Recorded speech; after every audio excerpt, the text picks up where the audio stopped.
Add Ash.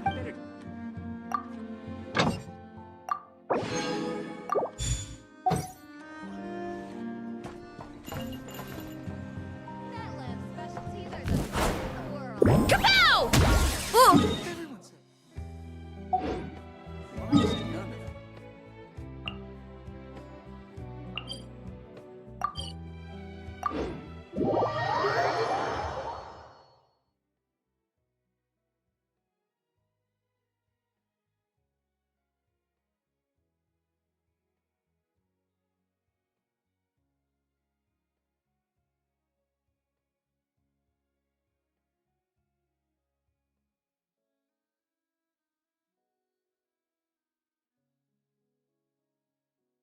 My parents always say, no matter how busy life gets, you should always sit down.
I hope everyone's ready.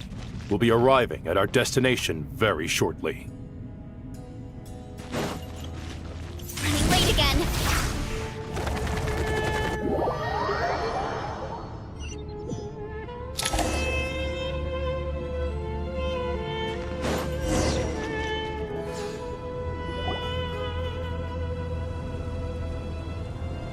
Why, we've not seen so many visitors ever, really. What is this place now, a tourist attraction? Ah, closer inspection reveals many familiar faces. To what do we dusty old fellows owe the honor? Surely you're not just here to chat. You surmise correctly. We are here to carry out a rather enormous project. Ho-ho, enormous, you say? How large, then? Larger than the gaping void in our lives? Why, you've even put a smile on Goatee and Crocco's faces. All this activity is making for quite the special day. I know that laugh. Lilipar, what on earth are you doing here? Oh, this is hilarious. Turns out good things really do come to those who wait, as long as you stay alive long enough. When did you three get locked up in here? And still you act all high and mighty, putting on a show for the younglings. Truly hysterical. Why, you... Yes, I know, no need to shout. You're right, Lilipar. Goatee, Crocco, and I all have the same problem. But didn't King Deshret seal you away? How did you break free, and how did you get in here? Who knows? Perhaps you can ask my master one day, should you ever get the chance. Behold, the executioners of old. Some have turned into fragments residing in human bodies, and others are imprisoned eternally, leaving not a single shard behind. It's almost tragic, watching lowly prisoners like you act all self-important. Curiosity gnaws at you, doesn't it? Your interest in the outside world threatens to burst you at the seams. Turf. I'm starting to take a liking to this magic bottle lady. Time is of the essence. Let's get down to business. We come to you, O three ancient lords, to request your assistance on behalf of the Academia. If we can help you regain your freedom, then please consider lending us your aid. As for precisely what we need your help with, it's a long story. So, to demonstrate our sincerity, we are prepared to first resolve the problems that plague the three of you. All right, stop arguing, Croco. And Goatee, don't you start. What's the harm in letting her speak? It's not worth getting so angry about. Forget about her. The three questions are the crucial thing here. But do you really have a way to answer them? You once answered the final question, Nefer, but the seal did not open. Unless, with the passage of time, you have found a new answer? You could say so. When you first asked me what determines truth and falsehood, my answer was a liar's soul. Liars are the best at seeing through the falsehoods of the world. But if you want them to tell you the truth, you have to reach their soul. I think that makes sense. I found it quite compelling myself, and I told Nefer so. Unfortunately, it brought us no closer to liberation. Well, that's simply because it was my answer, not the one King Deshret was looking for. Can you guess which answer Al-Ahmar wanted then? Time. And that's not only the answer to the final question, it's the answer to all three of them. All things wax and wane with the passage of time. Love and hate eventually fade into nothing. Current affairs are always fraught with conflict and controversy. Only time can distinguish between right and wrong. You once described King Deshret as a proud man. I'd say that the prouder someone is, the more inclined they are to believe that only time is qualified to be their judge. Time. Well. Indeed. Perhaps in building Aru, our king was in fact attempting to reverse time, to bring love and hate, right and wrong, the rise and fall of all things back to their point of origin.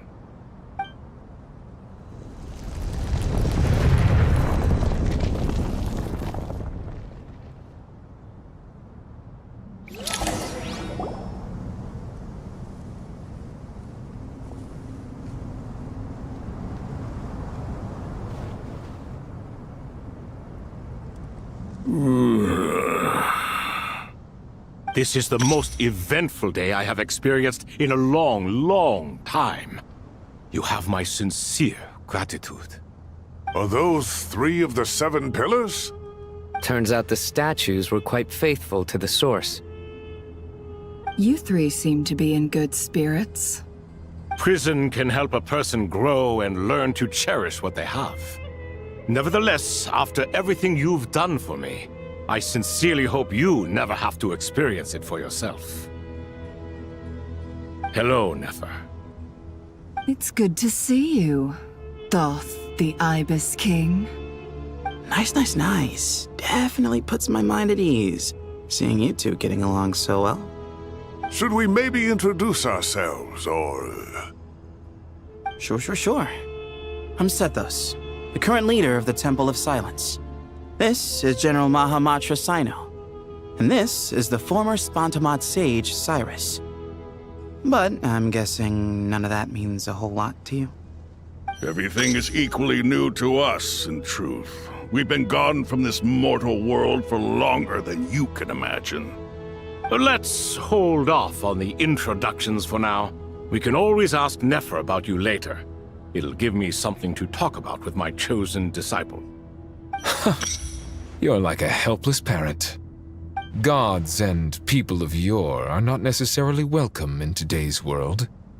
Self-awareness is one of my finest qualities. I thought I ought to share its fruits with you two. Is that so? Well, I think we'll take it in stride, just as we did with the 3 questions. Let's not forget, it was my persistence that won you both your freedom. Fair point. I have to applaud your persistence.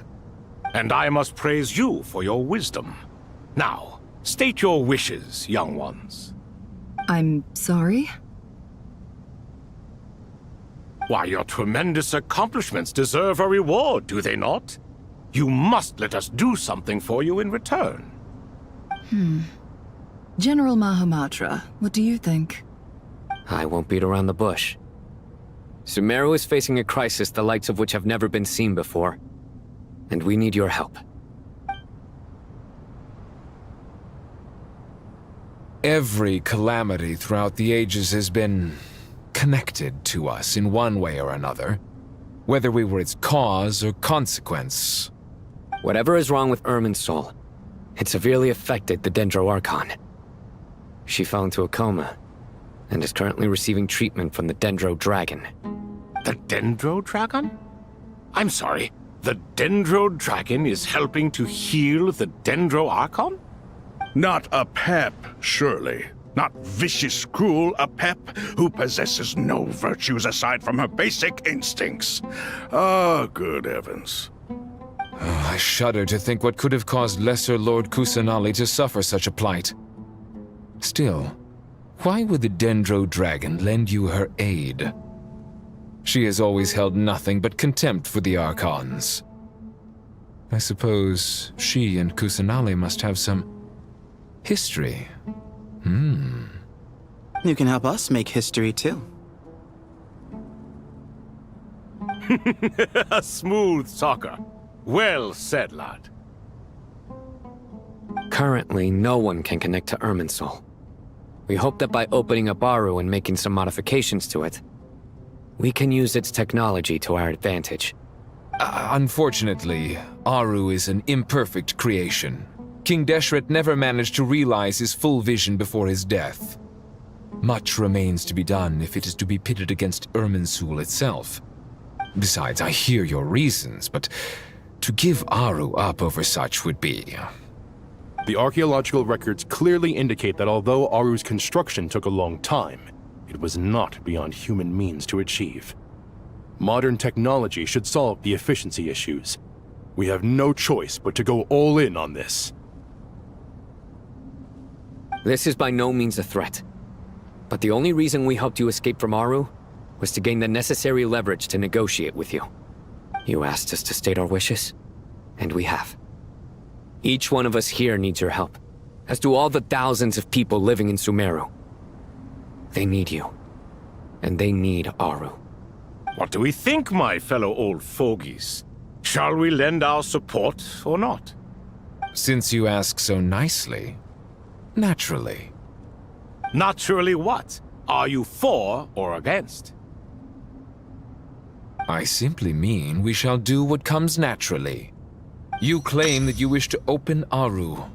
Know you then that the golden slumber created by King Deshret is preserved within?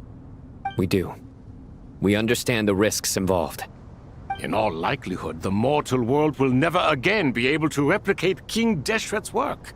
Never will there be another chance to come so close to creating a utopia. Knowing this, are you sure of your decision? We are sure. Before people can dream, they must first live. If your minds are made up, very well. We shall summon our erstwhile colleagues to discuss this further. Saint Shezepank, Saint Bennu, once you surrendered to silence and were buried with King Deshret. But now, we invoke the right to awaken you with our voices.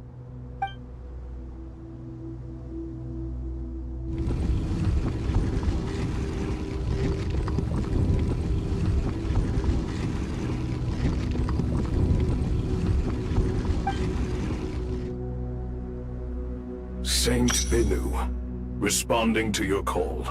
3 kings detected. Initiating autonomous will.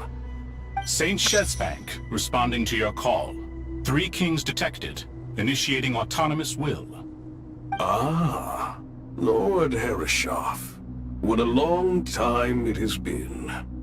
I trust you are keeping well. Then your trust in my well-being has long outlived your physical body. You have always opened with that same phrase, in life, death, and now even beyond. Al-Akmar is long gone. What is the reason for this meeting? You're awake? Good. We are voting on whether to give the people of present-day Sumeru access to Aru and permit them to perform technological renovations. You have the right to support or oppose the motion. Aru is the pride of Al-Ahmar. Opening Aru requires the unanimous consent of the 7 pillars. I hope you have a convincing reason to present to us. Sumeru is currently in the midst of a major calamity. Let us not forget that while Al-Ahmar was a stern ruler, he was also a teacher of wisdom. A god without his people shall cease to exist, and King Deshret's greatest wish was to provide protection for his people. Let us then honor our God King's wishes as we consider our decision. I do not mean to mock these proceedings, but what is the point of a unanimous vote when we know that the last of the 7 pillars, the Dendro Dragon Apep, will never communicate with us?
This will no doubt surprise your mechanical mind, and I have no intention of trying to persuade you it is true. But Apep is, in fact, healing the Dendro Archon as we speak.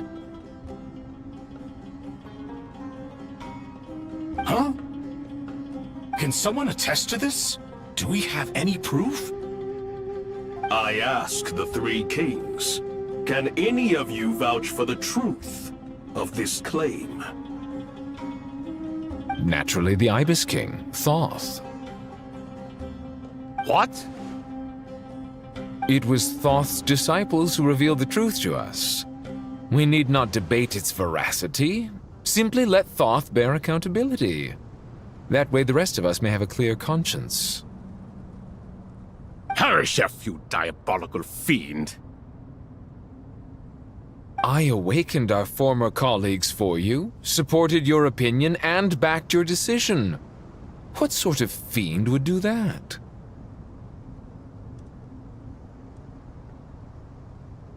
I miss the days when Hermanubis was still around. At times like this, he would offer to take accountability.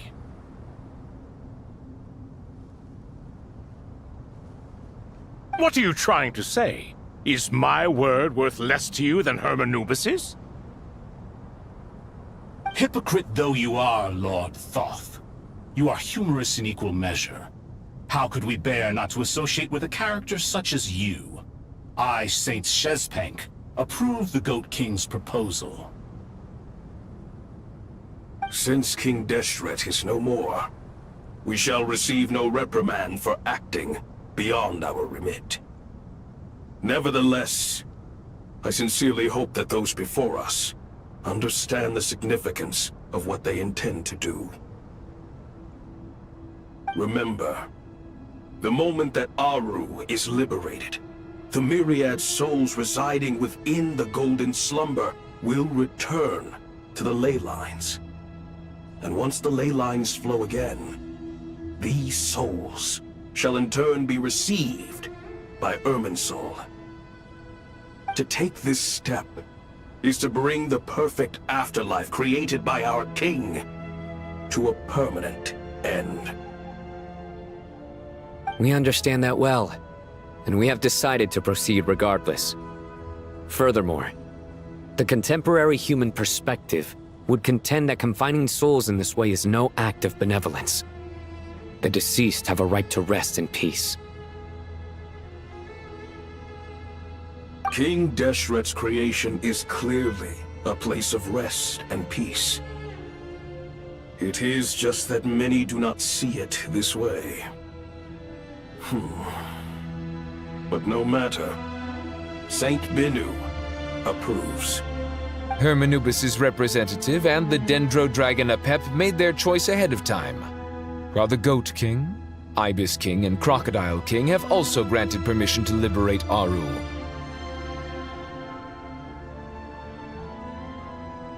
By the grace of His Majesty, guided by his wisdom and will, let the gates of Aru be reopened.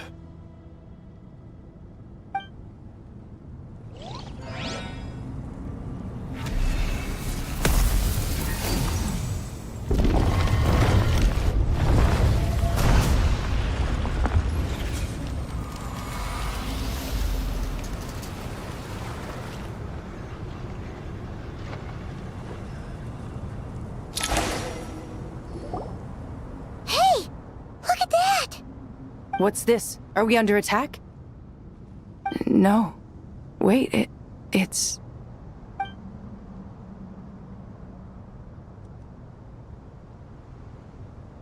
Here you are.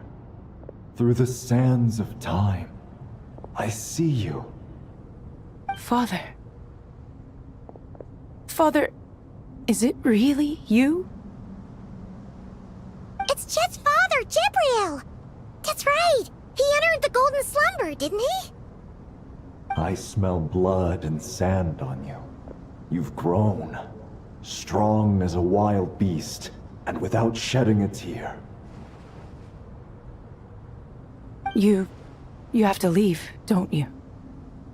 Please, just answer me this. What should I do for you? This meeting is a blessing from the gods. My soul, once imprisoned along with that of Semail, is finally free. I am truly grateful for the chance to see you again. That the dead should meet the living is itself a miracle. One brief, precious moment is enough. Enough to set my heart at ease.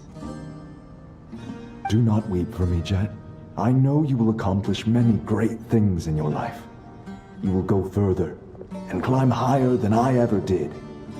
All I ask is that you take good care of yourself.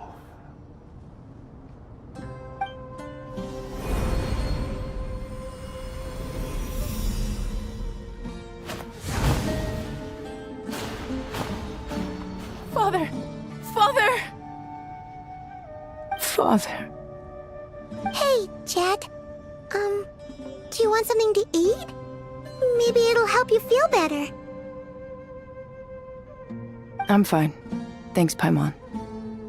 It was just a little sudden. The chance to see my father again meant the world to me. He was trapped in the Golden Slumber for our sake. And now, after all this time, he can finally rest in peace. I'm glad. It's a huge relief. You've grown strong, Jet. More than enough to fend for yourself. Yeah. I'll leave the past in my memory where it belongs. My family, the good times and the bad. Goodbye, Father.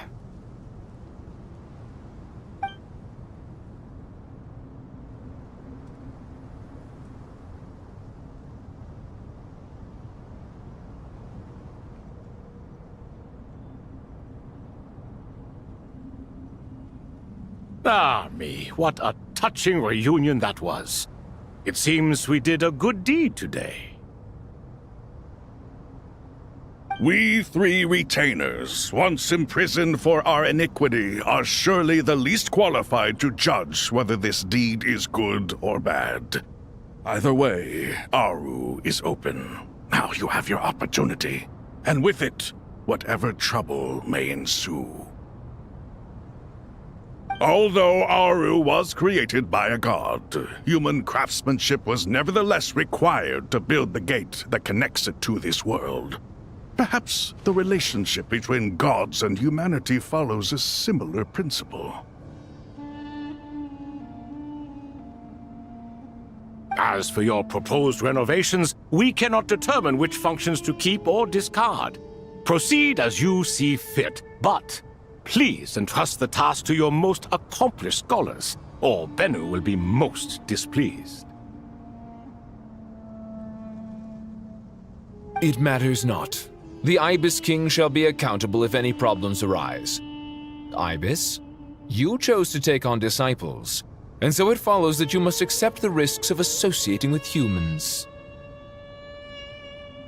If I'd known you'd be like this, I would have locked all of you away in Aru, never to leave again for all eternity.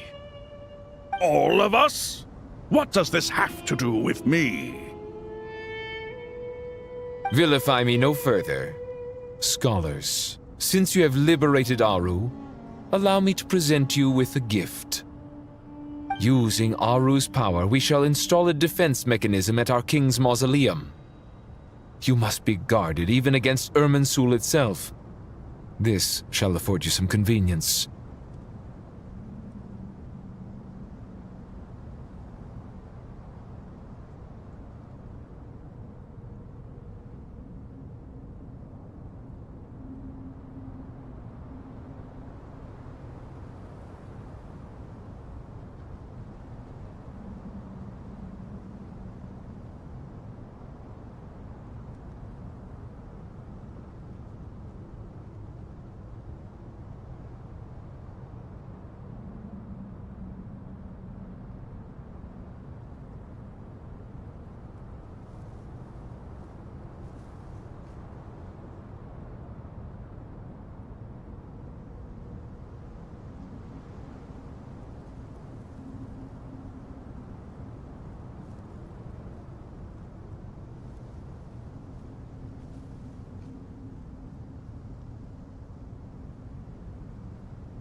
Unseen and unheard.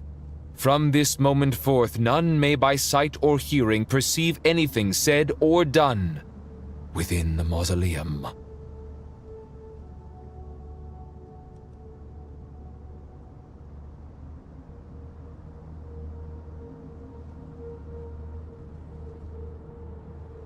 Amazing. And all this is achieved just with the power of Aru?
With technology from the heavens, the possibilities are endless. Just because King Deshret did not use it for this purpose does not mean that it cannot be done. So, marvel away. This is the reward you have earned. All right. Well, that resolves the issue of confidentiality. What about the technical side? Do we have the manpower? Why, yes. I've already contacted them. They'll be here soon.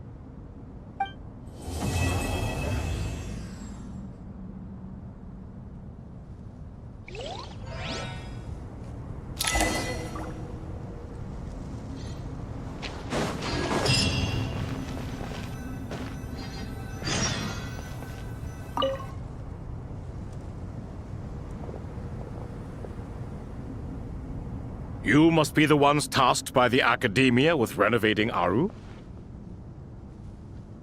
That's right. Good afternoon. I'm Kaveh, and these two are Termezi and Naisaburi. Hey, I'll hate them! Come and introduce yourself! We've met before. This is Thoth, the Ibis King, and everyone knows these two. Afternoon, gentlemen. I've only ever seen these two in murals! Ah, the paintings in the temple. They show us chatting, playing cards, playing chess. Precisely the activities we most enjoy, funnily enough. No, only you enjoy playing chess. We were just humoring you. I wouldn't go that far. Back to the matter at hand. A preliminary assessment by the Academia indicates that this project requires expertise in various disciplines, including the deciphering of ancient texts, mechanical engineering, the restoration of ancient ruins, and elemental theory. The most capable minds in their respective fields are here before you. If there are no objections, we'd like to begin our work. The artisans who built Aru for Al-Ahmar gave their very lives to create this splendid work. Follow their example by giving your utmost devotion to this project. I didn't know that. We'll do our best, of course, but we certainly won't be sacrificing our lives.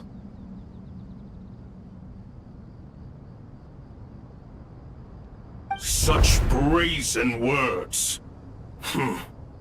Humans these days are a far cry from their ancestors. What little respect you show for King Deshret. No, that's not what he meant. Please, don't mind him. He shares your sentiments, just not your, penchant for hyperbole. Assuming that's what you were going for? I just think it's important to manage expectations.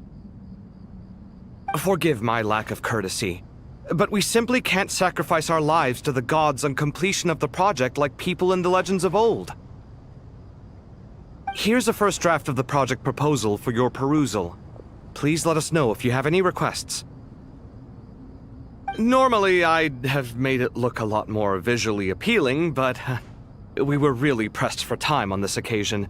I hope you'll forgive me if it's a little rough around the edges. Naturally. If my fellow ministers deem this meager display of respect sufficient, I suppose I can consider agreeing to their proposal. Why are you so preoccupied with the ostentatious displays of respect to Al-Ahmar? We should be trying to make things easy for them. You never know. We might have to rely on these young people to look after us in our old age. Exactly. This is Aru's mainframe. Be reminded to use it with great caution. We certainly will. Thank you for your assistance. You may attempt to lay out punishment should you so desire, though I'm afraid it would be futile. You and I both know that certain components of Aru can only be operated by humans.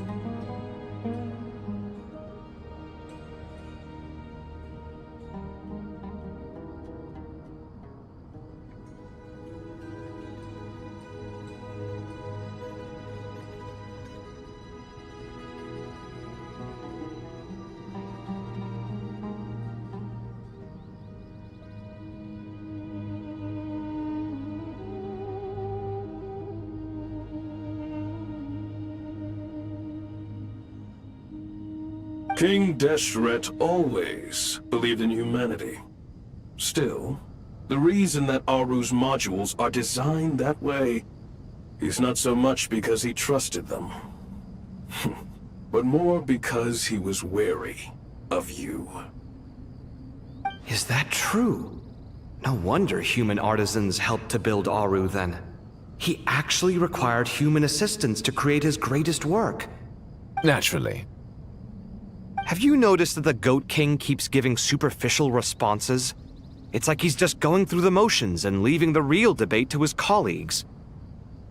He understands the art of perfunctory speech. That's what earned him his position as the Minister of Ministers.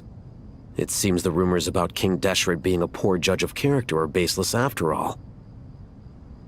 Excuse me for being blunt, but it sounds suspiciously like you're putting yourself on a pedestal and mocking me. You're mistaken. And while there's nothing strictly wrong with making every conversation about yourself, it's not exactly a positive tendency either.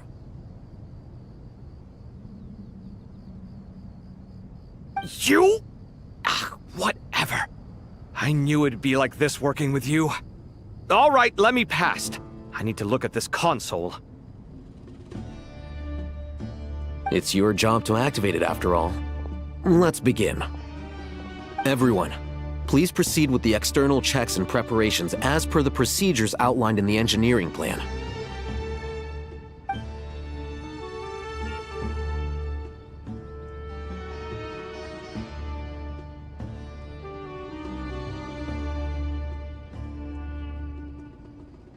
Hello there, youngsters. Whoa, the Ibis King came to life. What do you mean, came to life? I've been alive the whole time. You did say we could start our research, right? Are you having second thoughts now? I've reviewed the proposal. The work you're planning to carry out on this grand device is ambitious in its scope. You have ample confidence in your abilities, I take it? I wouldn't say I'm feeling hugely confident, but given how bad things are, I'd rather at least try something than sit around waiting to die. You are the top scholars of your day. I trust you are aware that there are countless links between Aru and the Akasha? Aru and the Akasha? But...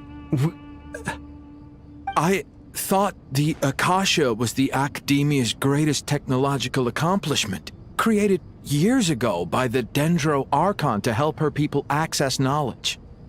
And you too? Do you not know either? You've read the instruction manual, right? You tell them. An instruction manual? The Akasha has an instruction manual? The Dendro Archon is a kind and thoughtful god indeed. It used to sit on a shelf in the corner at the House of Dana. Not the most popular read. If the manual is to be believed, Aru was in fact the original inspiration for the Akasha system. What? But there are so few records about Aru anywhere. And practically none of the scientific expeditions into the desert had anything to do with it. Ah, but this is something you could not possibly have known. You may have heard many stories about the desert, but what is the most important aspect of history? Consider this a quiz. Anyone from Vahumana present? I'm from Vahumana. It's, well, veracity. Precisely. And a large part of veracity is the chronological order in which events occur. I may as well tell you. In the beginning, Nabu Malikata, the goddess of flowers, descended upon Sumeru. The glory of the heaven was within her. She brought life, oases, and knowledge to this land. Then she created the Jinn, enlightened them, and ordered them to serve her. 2 other gods also walked upon this land where wisdom flowed in abundance, and the 3 met beneath the great green trees. It was the first and greatest alliance. We should speak with reverence of this covenant between the 3. which transcended both time and life. For they promised that in Sumeru, wisdom would be shared with all.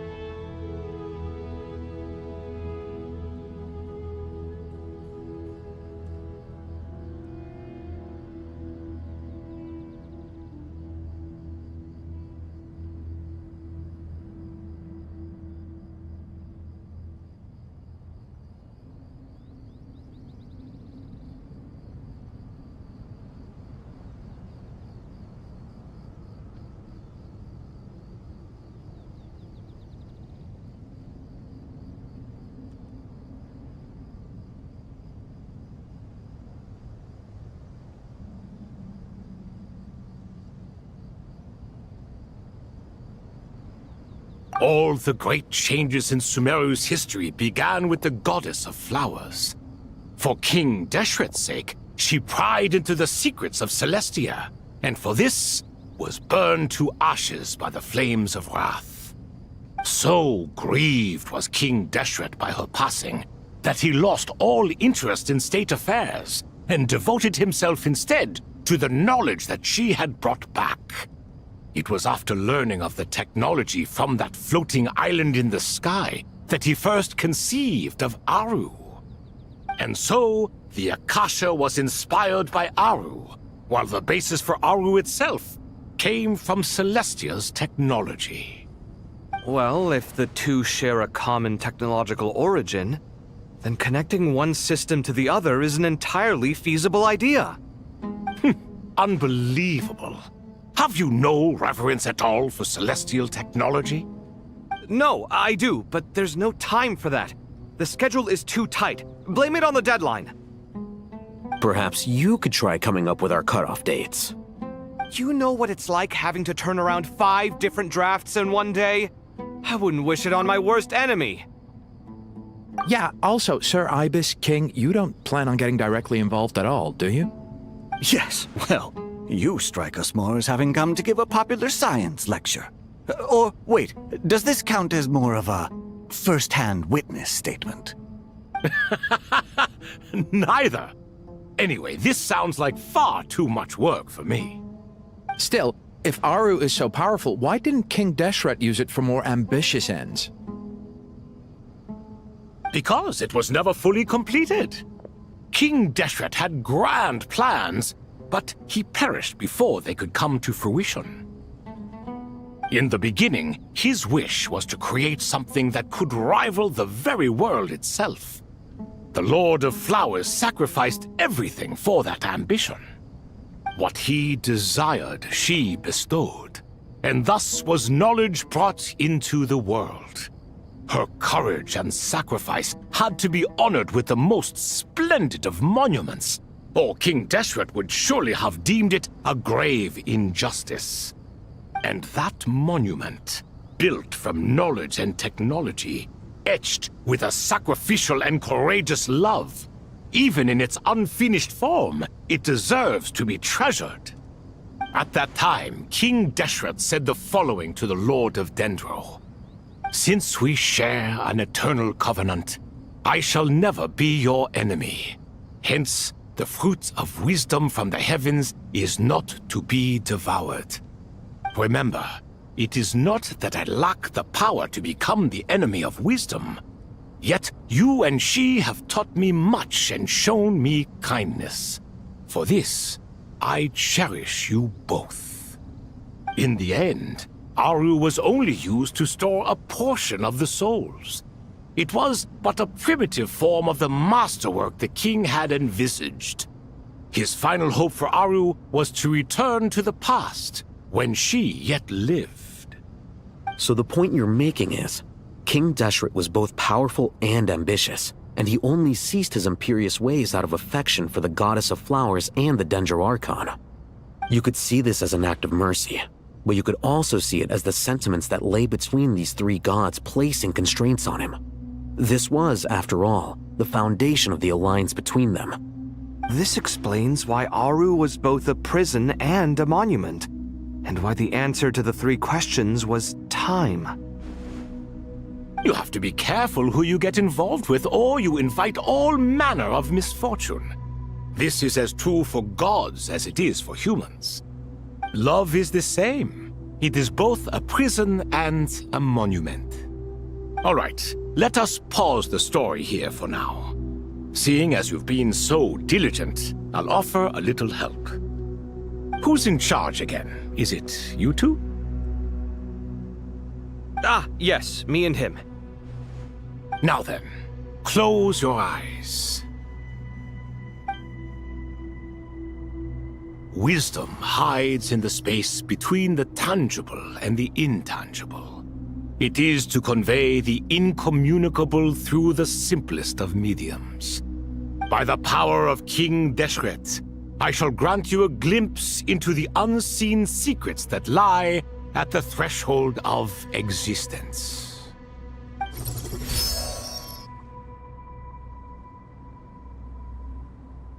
Where did this come from? Is it a new mechanism? It looks more like some form of externalized information. You've rendered it visible?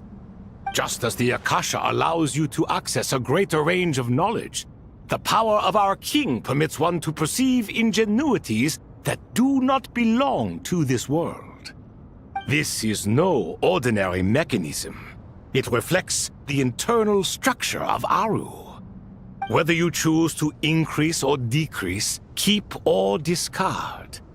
Come, use these to achieve the outcome you desire. Looks mechanical to me. Better let me handle it, just in case.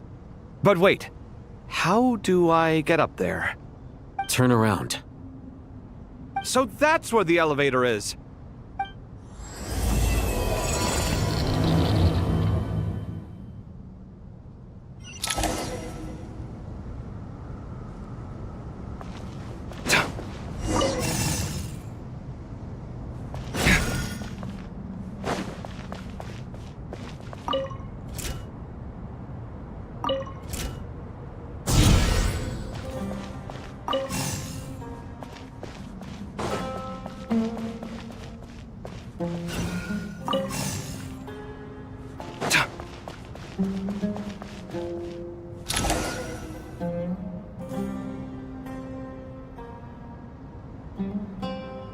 Obelisks were used to record important information in the ancient desert civilization.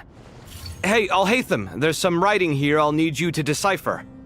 I've sent it to your screen. Do you see it? Got it. It's a little blurry, but I should manage. Take a look and tell me what it says. Oh, and I'll send any other similar text directly to you from now on. Let's start with this one. It's a variant of an older script. Herein lie verses written for the Yellow Sands. Looks like cultural information from the age of King Deshret. If so, I suggest you delete it. Words thrown together merely for fun. I had no idea Aru kept a record of this. Well, as long as you're certain that this is strictly private information, that's fine. It is unimportant. All right, well, I guess I'll start now.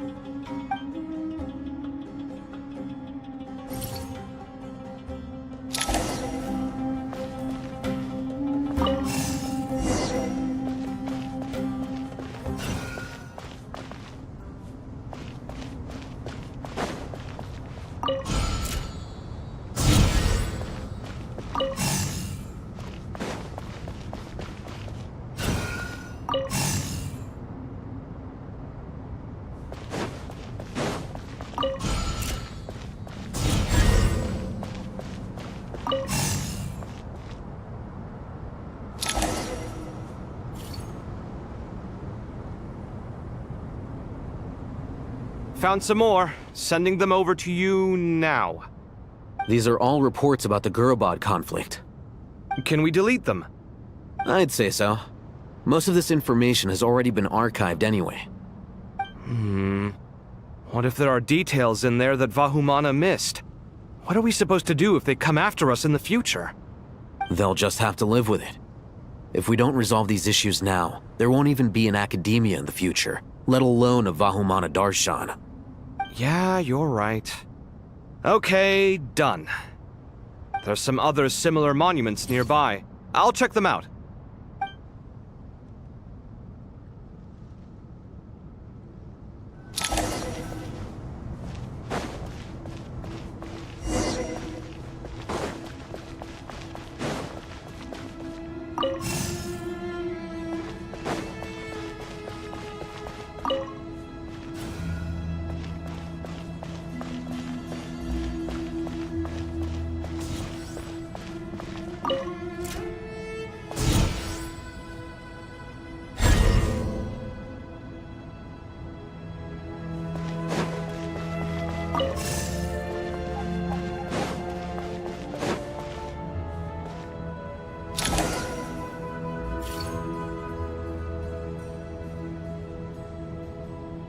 Another monument.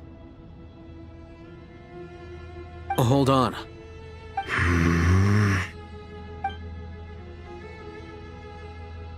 You're still reading it? How long is it? It records the development and governance of the Oasis civilization. Most of it concerns the Jinn, but it also contains records left by the artisans who built Aru. Is it important? Some of it. There was no way for me to read the whole thing in its entirety, so I had to rely on my intuition to pick the parts worth keeping. What about the artisans' records? What do they mention? They're speculations, mostly. For instance, they were wondering how to protect themselves if King Deshret decided to silence them after the construction of Aru was complete. Sounds like pure mythology to me. Surely that kind of thing didn't really happen. The records do emphasize that this was merely their conjecture based on various myths. Still, the artisans did leave details of their plans to survive, including blueprints for their escape route. Even that got recorded? Okay, well, I'll make a copy of this first before I delete it. Is that truly necessary? You won't be needing those. No, the blueprints are important. I want to keep them as a memento.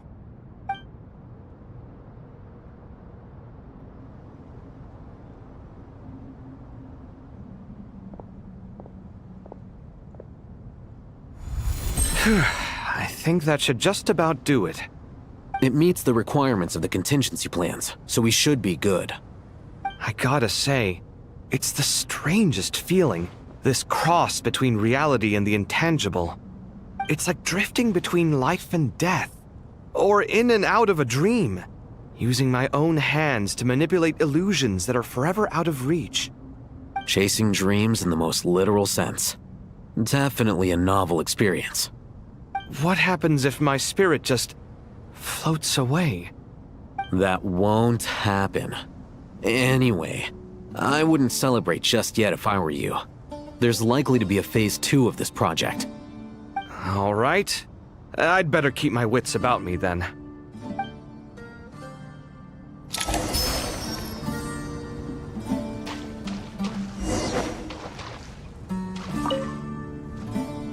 I expected that the outside world no longer respected the ancient gods, but even so, I do find the tone of these youngsters to be dreadfully impolite.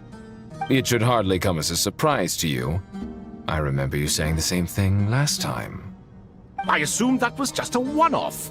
I did not realize it was the norm. Don't you think that young lad's matter-of-fact tone sounds familiar? It bears a rather uncanny resemblance to you, Goatee. Surely a sign that he is a man of rare intelligence. Oh. The rest of them, though, much better. The blonde-haired one, for instance. So sincere. That's the kind of kid I can respect. Oh, really? Well, what about your disciple, Nefer? She's about the furthest from sincerity that a person can get. And now you hit the crux of the issue.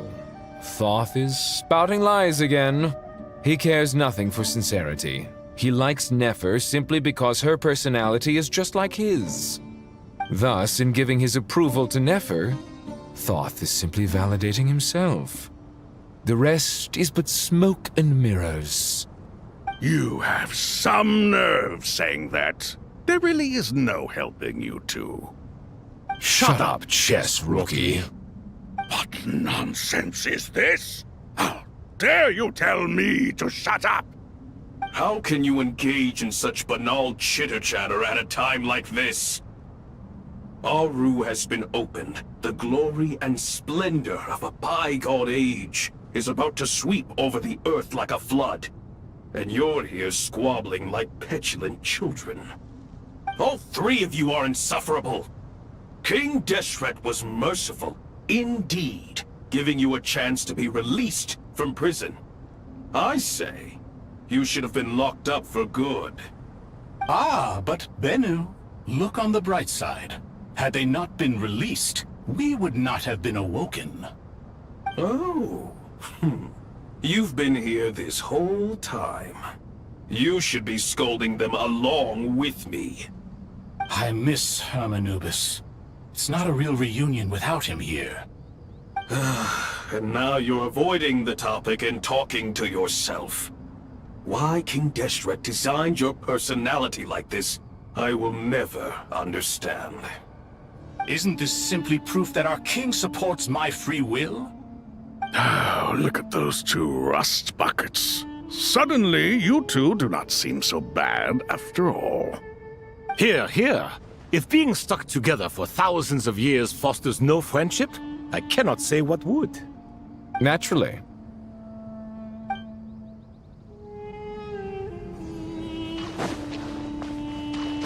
Sight clear!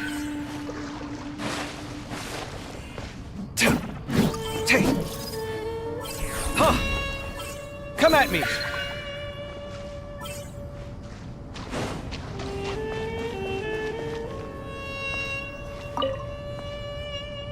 How's it going? Are things progressing smoothly? Well enough, I suppose. You know how it is. The work itself is only half the problem.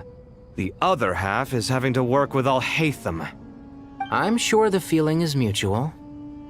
Honestly, though, I thought you two had already worked things out. As if. Turns out working closely together is the best way to expose any tensions lurking beneath the surface. Besides, I just think that some people never change. Agreed. Case in point, you didn't make sure I was out of earshot before you started complaining about me. Old habits die hard.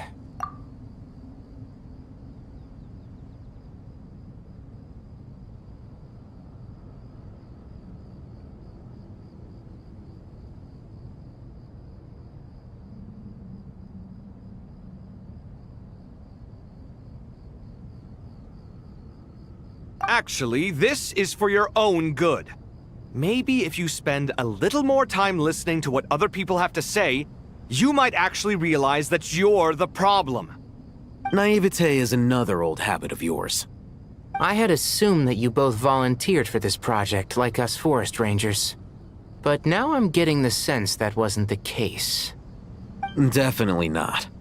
We were assigned to it by Lesser Lord Kusanali and Nephis.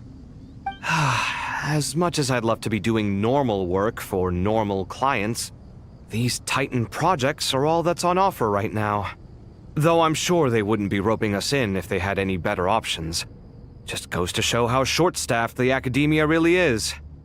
I'm sure you've prepared yourself mentally, but I still feel the need to advise you to lower your expectations. It might make the process of working together a little less intolerable. I know! Same to you!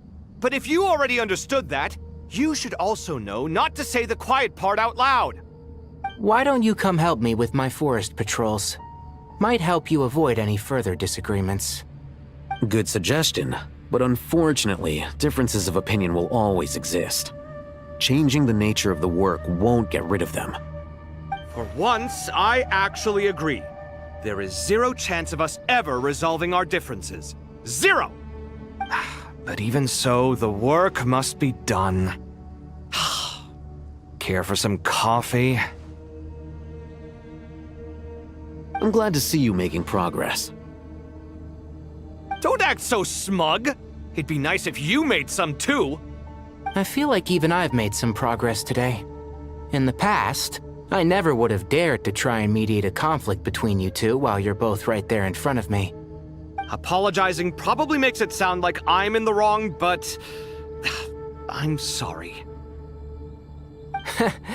I was just kidding. Truth be told, I don't have any work to do at the moment, so I'm just here to kill some time.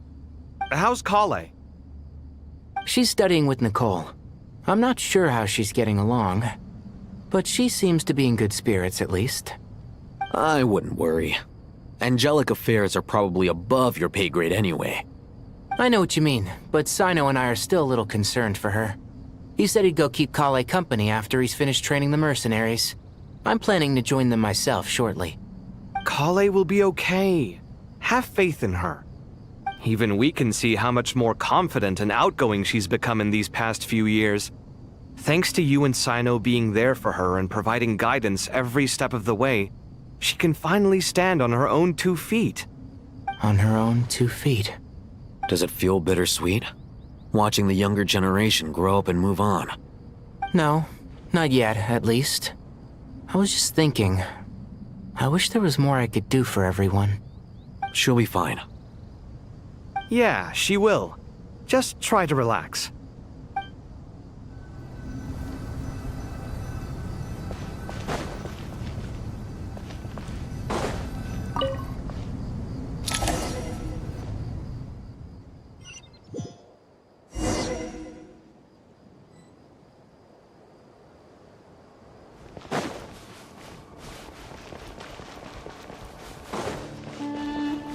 Owned in flame!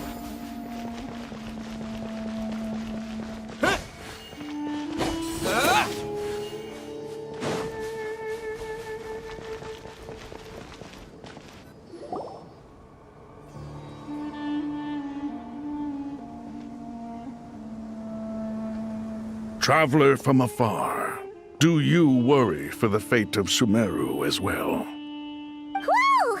It's Sobek the Crocodile King! Greetings, Crocodile King. Please be at ease. I'm just here to chat with you about Lesser Lord Kusanali. Sounds like you really care about her. Yes, although to be exact, it is a mixture of both concern and curiosity that I feel. Speaking of Nihida, Paimon was wondering how she's doing. Wait a moment.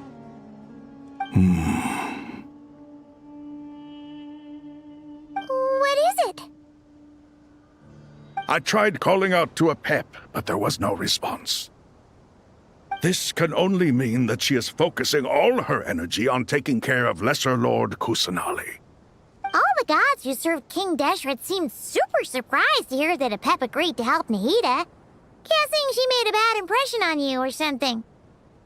Are you aware of the history between her and our king? The story begins a long time ago. Al-Ahmar was always a wishful thinker where the Dendro dragon was concerned. Without consulting her, he decided to list her among the 7 pillars, and declared his own power to be far superior to hers. That was when our king was at the height of his power. Ibis Goti and I were no match for him, and so we chose to submit and serve as his ministers. But not Apep. No, she never thought much of him. To Apep, Al-Ahmar's pride and sense of superiority were nothing but ignorance and hubris. In fact, they fought numerous times, but usually the battle ended in a draw. In the end, King Deshret coveted the power of Celestia, only to end up corrupted by knowledge. His final act was to trick the dragon into swallowing him whole, leaving her to bear the torment of his sins. The Dendro dragon stands for the glory of a bygone era.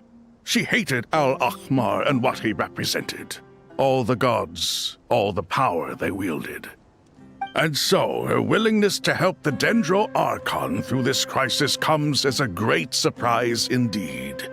It makes one wonder whether, perhaps, the Dendro Archon assisted her in the past. Yep, Nahida did her a huge favor.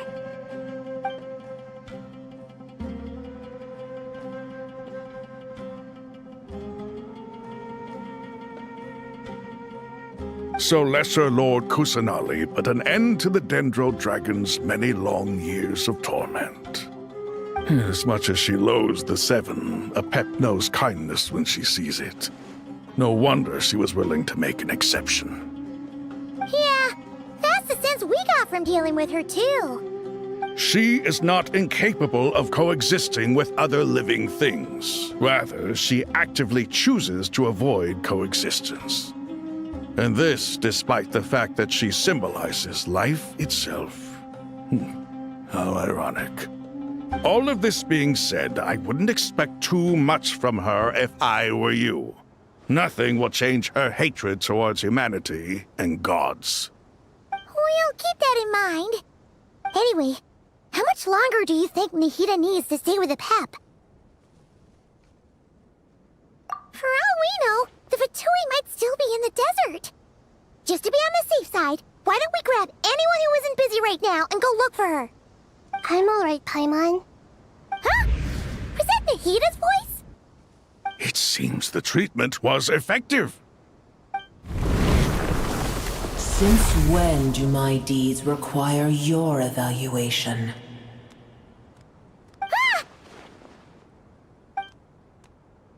Here will do just fine.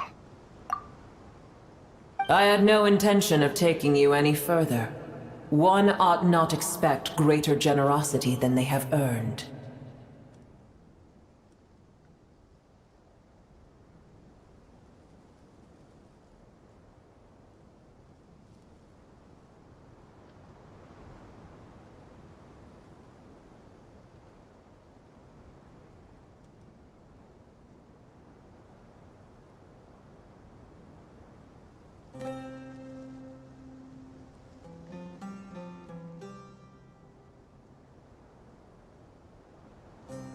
You always hide your kindness away like an oasis within a sandstorm.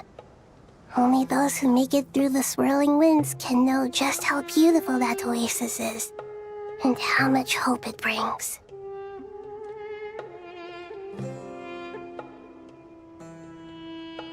You dare appraise my being?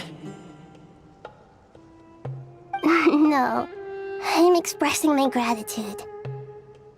I want to thank you for sharing your precious life force with me.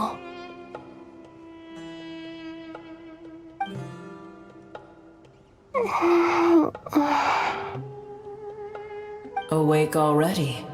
You are more resilient than I thought. Pep. I feel much better. Thank you. Gods and their gratitude mean little to me. I would rather you give me your assurance that the situation with Irminsul and Sumeru's ley lines will be competently managed. If I suffer any ill effects from the ley lines, you, as the god of this land, will be held responsible.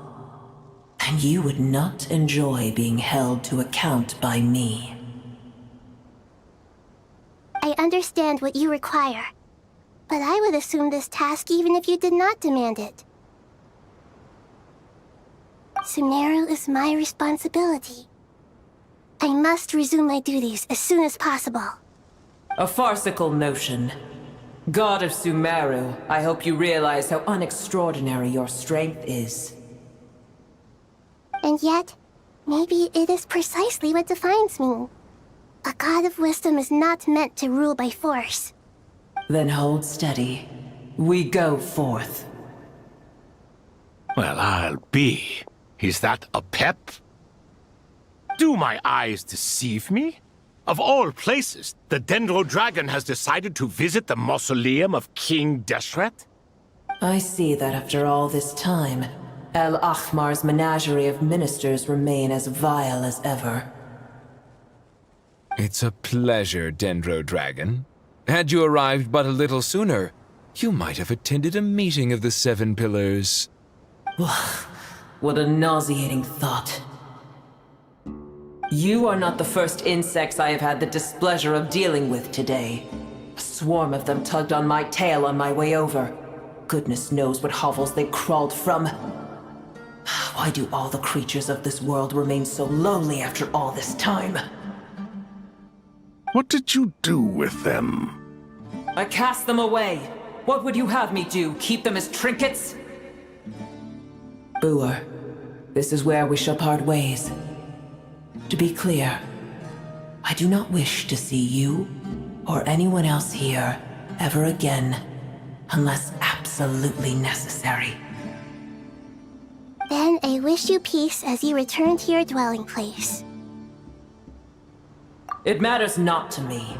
Simply refrain from bothering me again.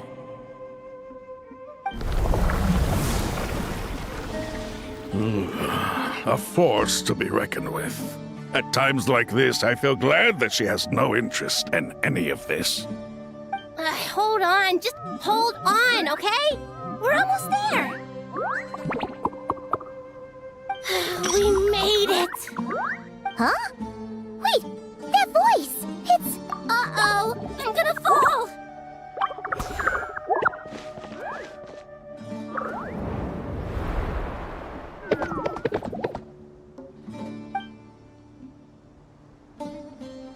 Well, that's a relief.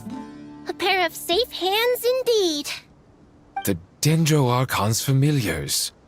They are the last thing I expected to see here. Huh? Wait, what are the R&R doing here? Don't you guys hate the desert? Obviously I was worried about the Dendro Archon. I've been supporting them with my Pari powers the whole way here. Oh, you seem pretty nervous. Is it because there are too many people around? Not just people. It's all these non-human beings, too. It's hard on them. I can't believe you made such a long and dangerous journey just for my sake. I appreciate your support so much. Thank you all. I'll have to ask everyone to wait while I help our new arrival settle in. Once I'm done, I'll gather everyone to discuss our next steps. Traveler, Paimon, shall we find a place for our friends to stay? Awesome! Let's go! Well, first I have some questions.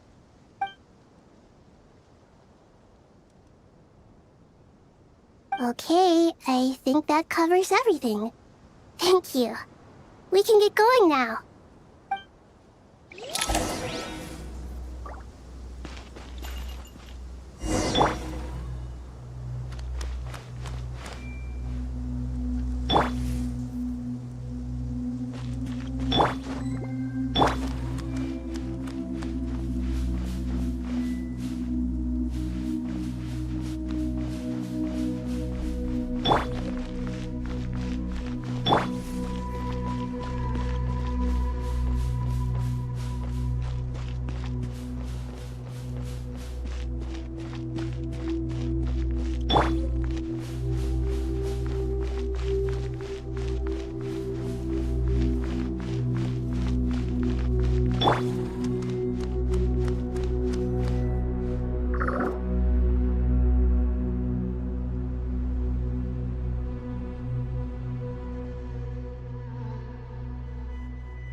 Hello, everyone.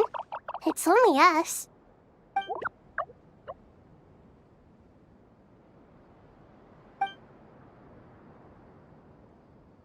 It must be very tough for you coming all the way out here, especially since you don't like the Voluka. Is everyone back in Vanarana doing well?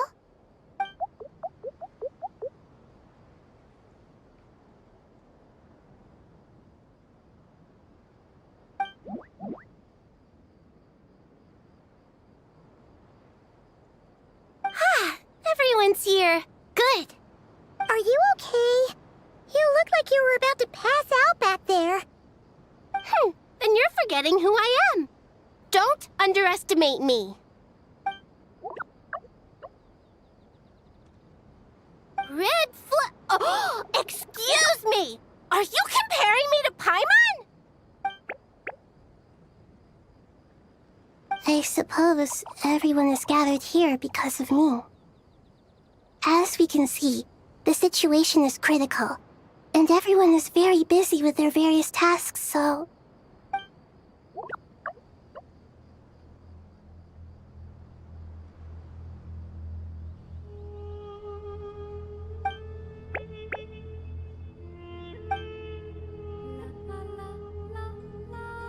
I can't thank you enough.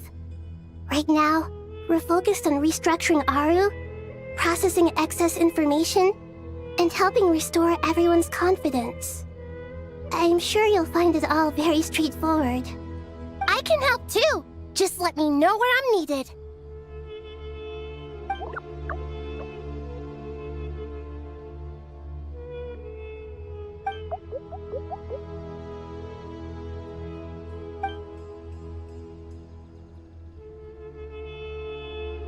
Up to no good?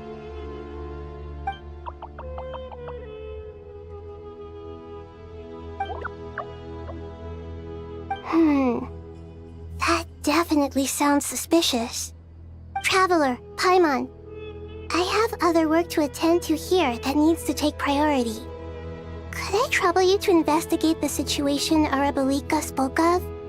No problem. Leave it to us. Thank you. I'm counting on you.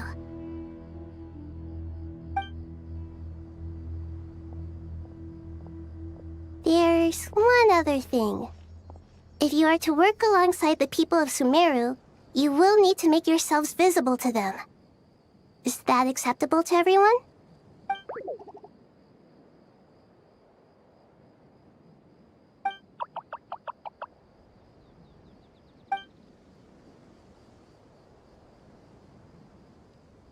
There's nothing to fear. No one here will hurt you. But if you do feel afraid, don't worry. Just call my name and I'll be there.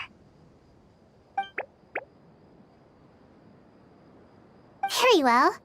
Now, I shall bestow a small blessing upon you all.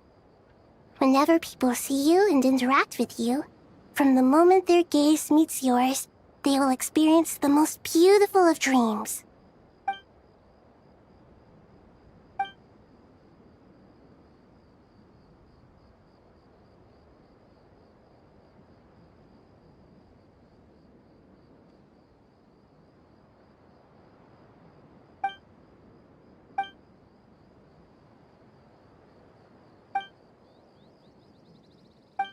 Do not fear.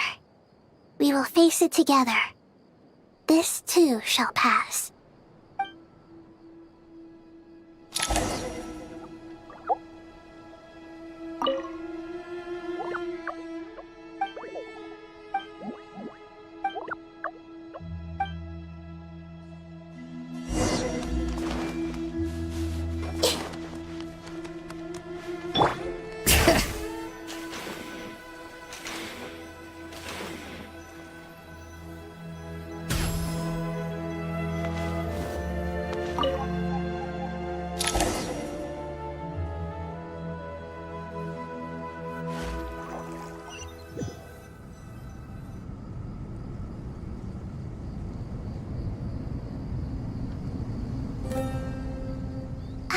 Everyone's here.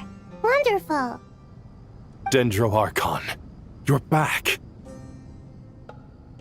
Are you recovering all right? You mustn't push yourself too hard. I'm doing very well. Thank you for your concern.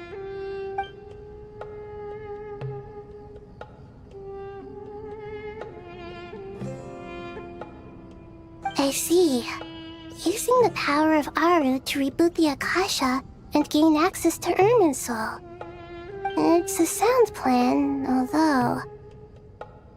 I regret to be the bearer of bad news, but with the state that Irminsul is currently in, It's impossible to access via traditional means.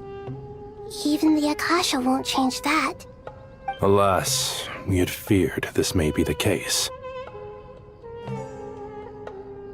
And what about non-traditional means? Non-traditional means? Are you saying... Desperate times call for new measures.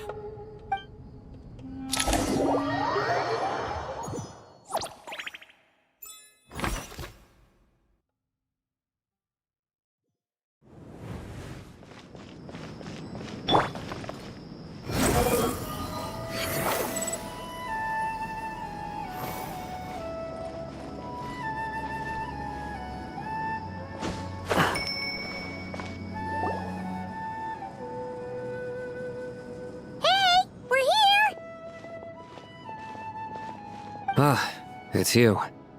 Is there a situation?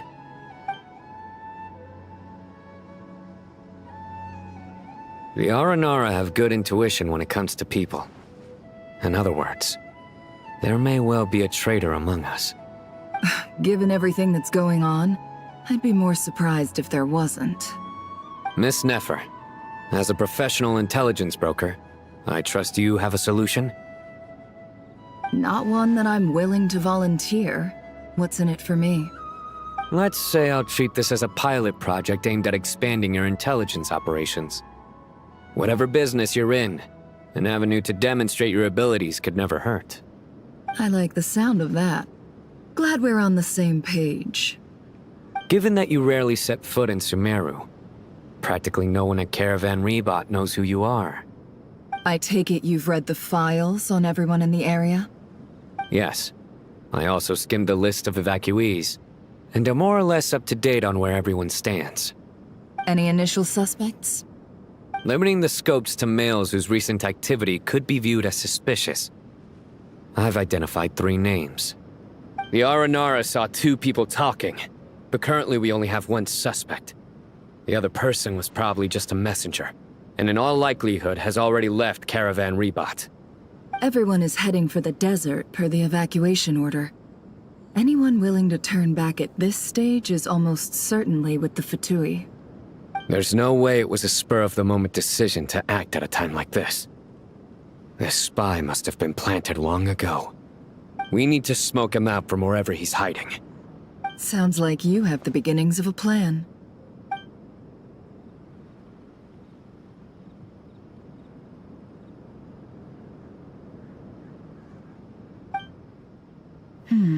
I see. Your suspicions are well-founded. I'd be watching him too if I were you. So far, we still lack solid evidence that he's been bribed. He hasn't made any recent purchases that would indicate he came into some cash. Then let's get closer to him to confirm before we make our move. I can handle it. I'm not based in Sumeru, so barely anyone at Caravan Rebot knows who I am. And you're certain you've never encountered this person in Nodcry? I'm certain. Besides, it's extremely rare for me to have had any direct contact with Sumeru mercenaries besides Jet. There's no way he could have seen my face before. Sino, stay out of sight and wait for my signal. If he raises any red flags, I'll bring him toward the main road. Understood. I'll take it from there. Excellent. Well, it's a pleasure working with you.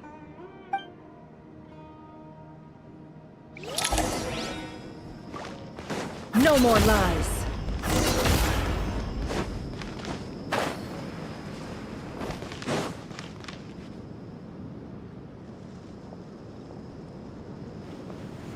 Darker skin, scars, frequents the desert and has ample combat experience.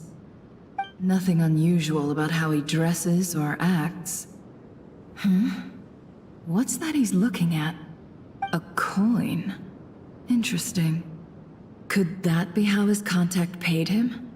Conveniently discreet for someone trying to hide any unexplained income. And yet it could be highly valuable. Sorry to bother you. Has everyone here already left? I don't suppose you happen to see a lady wearing a hat? Ma'am, What are you doing in Caravan Rebat all by yourself? The main group evacuated some time ago. Didn't you pass them on the road? My friend and I lost some of our cargo along the way. I didn't want to miss out on potential business, so I told her to go on ahead and meet the client while I retraced our steps. I didn't think it would be so late by the time I found it. And then there was a terrible sandstorm. I guess I must have taken a wrong turn, because I didn't see any large groups on my way here. Forgive me for asking, but just to be on the safe side, could you describe this friend of yours? Sure. She has blonde hair, and she was wearing a hat and a white dress. You'd definitely know if you'd seen her. Yes, I think that does ring a bell. Ah, my apologies. During this exceptional time, the Core of 30 are under orders to be extra cautious when dealing with unknown people, whoever they might be. I understand. Well, sir, is there anything else you need to know? If not, I'd better try and catch up with them. Hey, wait! They left a good while ago now. You'll never catch up with them on your own. Why don't I give you a ride? I'm here to collect the last few people anyway. We have plenty of carts, so one more won't be a problem. That would be amazing. Traveling with a group will be much safer. I'll have to pay you for your trouble. Hey, let's not worry about the money for now. Wait here a moment. Once I'm done packing up, I'll take you to join the rest of the group. All right, thanks. Let me know if you need a hand carrying anything. No need for that. I'm strong enough for both of us. Okay. Well, I wish there was some way I could repay you. Guess it's my lucky day, running into someone who knows what they're doing here. You might have just saved my life, you know? You're not wrong there. I mean, what kind of cargo is so important that it's worth risking your life to get back? I hope for your sake that it's priceless. Actually, I suppose I can tell you, since you've been such a big help. But be sure to keep it to yourself, or we could both be in big trouble. Oh, really? Sounds mysterious. We're in the antiques business. You understand? Some of our goods aren't acquired through the most legitimate means. We have to be very discreet when we're selling them. That's why I had to go looking for the missing cargo alone. Ah, no wonder. Well, ma'am, in that case, it turns out that maybe there is something you could do for me. I'm all ears. But to be clear, our commission isn't cheap. Think carefully before you ask. We don't want to ruin our relationship before we even hit the road. I'm sure that won't be a problem. My issue is, I have something that's a little difficult to sell on as well. Take a look at this.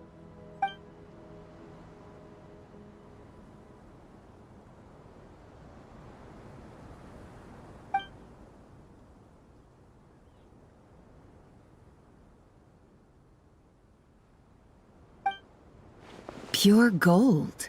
That's quite something. How'd you come across it? Dig it out of some ancient tomb?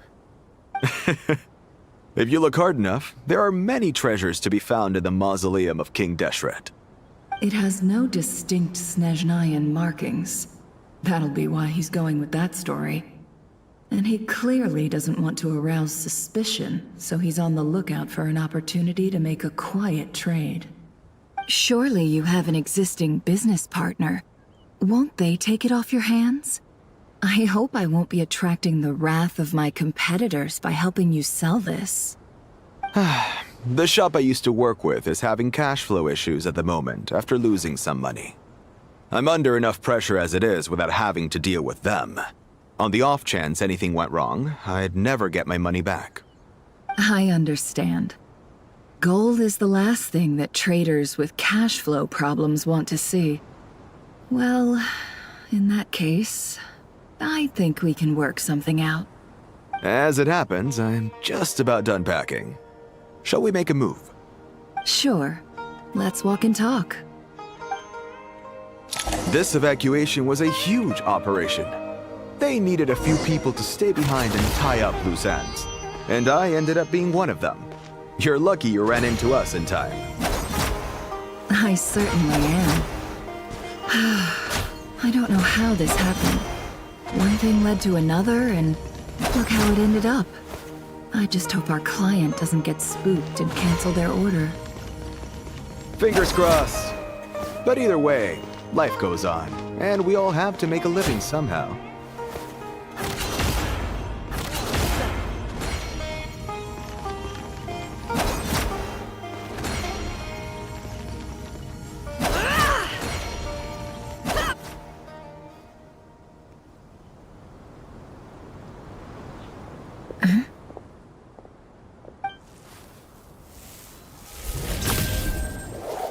Hands where I can see them.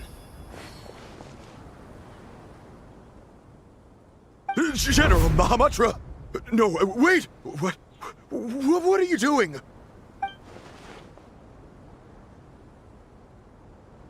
This is the coin? Good. Sadly, you won't have the chance to spend it. Nicely done. Looks like Sumeru's Matra are a well-oiled machine nowadays. Unmarked gold coins are quite difficult to trace. Thanks to you, we have secured the evidence. Here's what's gonna happen.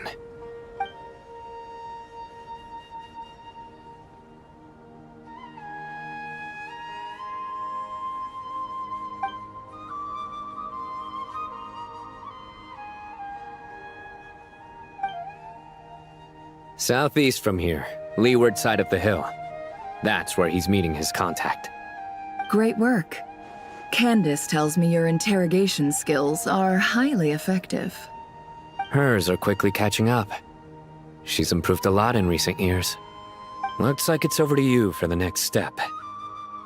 Because I'm quickest on my feet? Because you know how to trail a target. Plus, it'll be easier to monitor their activity from the air. Fine. I'll be quick.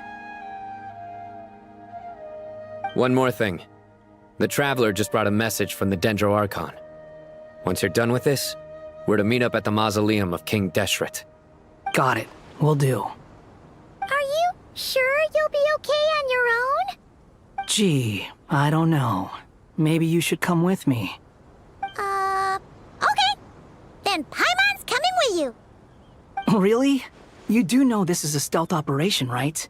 Meaning, you have to be quiet? Paimon, are you sure about this?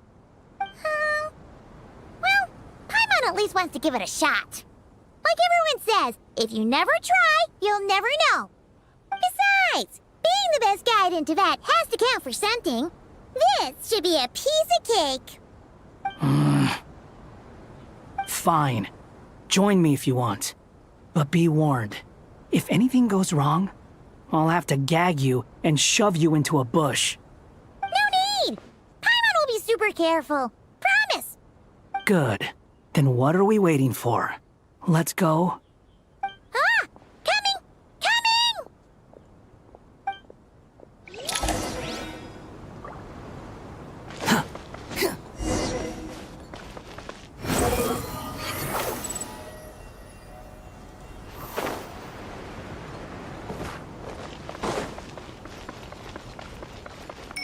Behold!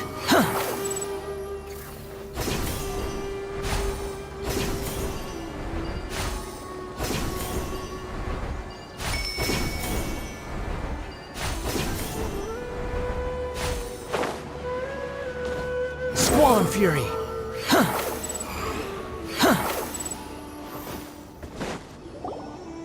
Hawkeye! Wait up! Hey, slow down, will ya? We're here. Now we wait. Okay, yeah, cool. Cool. What's on your mind, Paimon? Huh? Oh, nothing? I thought all you cared about besides being a guide was food and sleep. Why the sudden urge to go on a dangerous mission?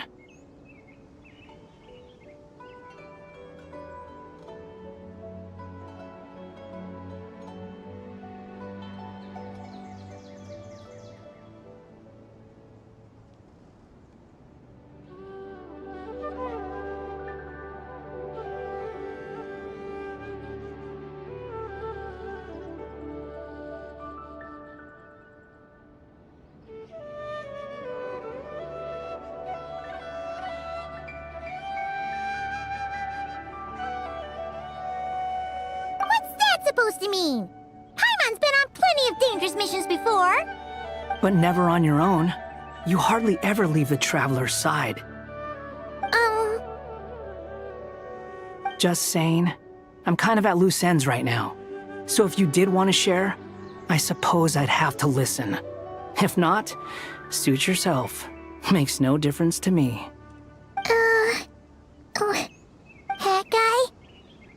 Do you think Paimon is useless? What? Where's that coming from? When we were in Notcry, Paimon suddenly realized something. Even though Paimon's with a Traveler every single day, whenever we face real danger, she can't do anything to help. Paimon doesn't get like this very often. She just got really scared when the Traveler got kidnapped that time. What if he never came back? What would Paimon do then? And the more Paimon thought about it, the more useless she felt. But Paimon doesn't want to be a burden. Paimon wants to be a friend who's actually useful. Does that make any sense? You know, that feeling of just being completely useless and... Oh. Paimon probably sounds so ridiculous right now. You asked the right person. Boy, do I know that feeling. Oh, Hat guy. I'm not gonna try and encourage you. What I will say is this. When you start doubting yourself, you have two choices. Give up or change. You have to make the decision to move forward. Otherwise, no amount of consultation from other people is gonna help you. So ask yourself, what do you want? To get stronger? To learn more? Whatever it is, go do it. You won't have any regrets if you can at least say that you tried. Oh. All right. Something's not right. Shouldn't they be here by now? Paimon, is it just me? Or is it a little too quiet around here? Should Paimon take a look? We'll give it another hour. If nothing happens, we head back. Okay. How strange. We've been here for ages. Where the heck are they? Have we been stood up? What is it? Did you think of something? Something feels off about this whole situation, but I can't quite explain why. We know for sure that the guy Sinocott had something set up, yet somehow his contact is a no-show. So, either the handler got caught, or, more likely, they decided to cut our guy loose. And how would they know to do that? Wouldn't they at least send someone here to check things out? That's the problem. They couldn't possibly know what's happening here. Unless... This feels all too familiar.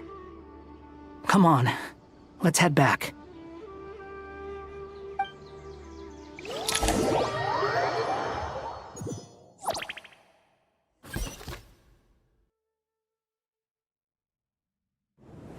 Even though this isn't a formal meeting, I'd still like to start by saying how grateful I am to each and every one of you. Thank you all for coming here and standing by our side. Chesapeake and Bennu are currently assisting the scholars with the maintenance of Aru. Please forgive their absence. As for Hermanubis, may he rest in peace. We remember him with great fondness. There have been times when I imagined what it might be like to meet you all. Now that it's really happening, I feel quite emotional. Time has taken many things away, but that which remains is all the more resilient.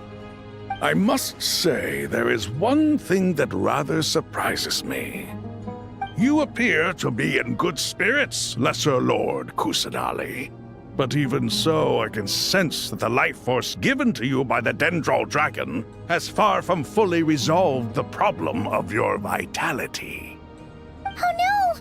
So even Perhaps power didn't work? Don't worry, Paimon. It worked very well indeed. The issue is how closely I'm tied to Irminsul. Until the problem with it is resolved, there is no way I can fully recover. Sumeru has undergone tremendous changes during your absence. When gods pass away, inevitably, people's faith in them grows weaker. You must have sensed it already. Your power is not what it once was. Regrettably, this is true. I too have grown weaker due to the effects of Irminsul. Right now, we're all in quite a sorry state. Then what do you suggest? We take all the help we can get. Sumeru is our shared home. You and I, gods and humans alike. We must unite all our strength in this moment. Though Al-Ahmar is no longer with us, the alliance between the three gods remains in force. Regardless, as subjects of our king, we have a responsibility to support Sumeru through this catastrophe. Not to mention that it was the people of Sumeru who released us from this prison of Aru. Times have changed, and the people of today possess greater wisdom than those of the past. You really know how to give a rousing speech, Goti. Now then, let us learn more about your plan. The brightest minds of the Sumeru Academia are busy opening and renovating Aru. They claim it has something to do with Irminsul? Correct. Irminsul has existed in Teyvat since the very beginning. But during the Age of the Dragons, it did not possess the significance it holds today. After the heavenly principles arrived, the power of the Light Realm was divided into elemental energy, and Irminsul was refashioned as a device that records and preserves all information. Since then, everything in this world has been inextricably linked to it. As the Dendro Archon, I have a duty to protect Irminsul. To Sumeru, it is both a national treasure and undeniably a major threat. Teyvat has seen many upheavals in the last few years. The most recent of these was a major crisis in Notcry, which forced Sumeru to be even more vigilant than usual. I made sure to monitor all the pathways through which an outsider could potentially transmit themselves into Irminsul. But despite my efforts, a major problem still arose within. I still believe that someone has actively invaded Irminsul. But rather than taking any of the pathways I referred to, the intruder chose instead to utilize the most direct route, and the only one that cannot be protected against, by entering Irminsul through death. I see what you mean. You cannot simply stop all deceased souls from returning to the ley lines because of a potential invasion that could occur at any time.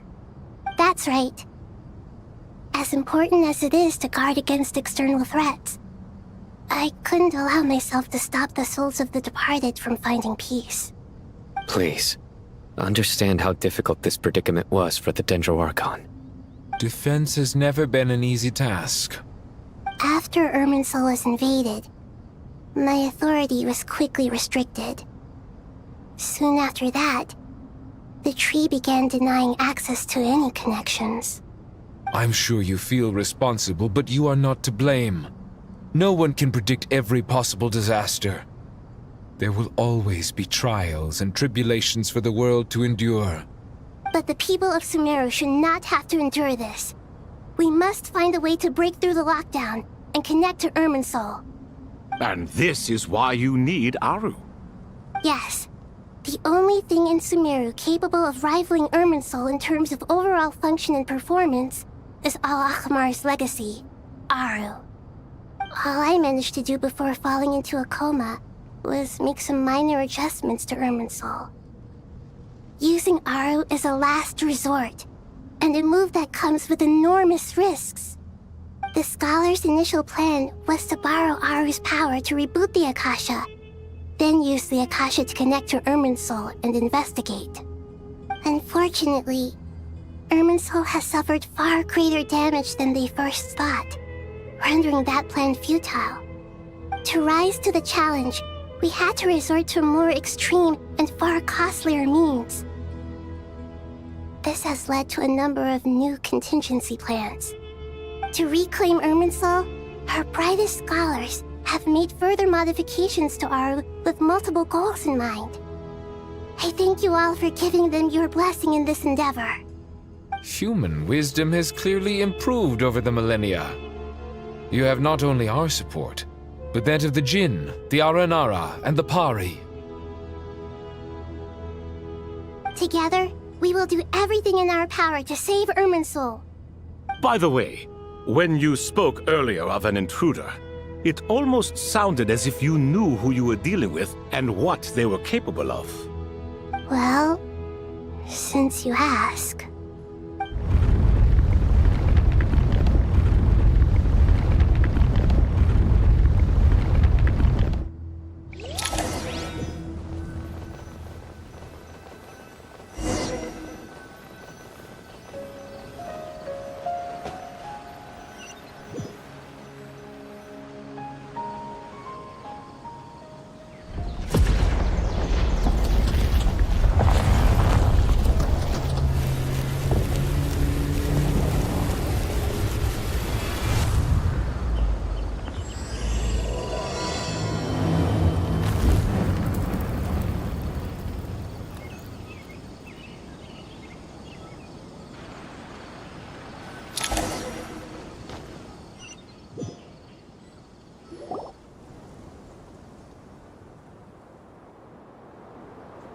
Master Tainari! What is that? Is this Irminsul? How did this happen? What's going on inside? Luckily, we managed to evacuate everyone. What in the world was that? That was terrifying!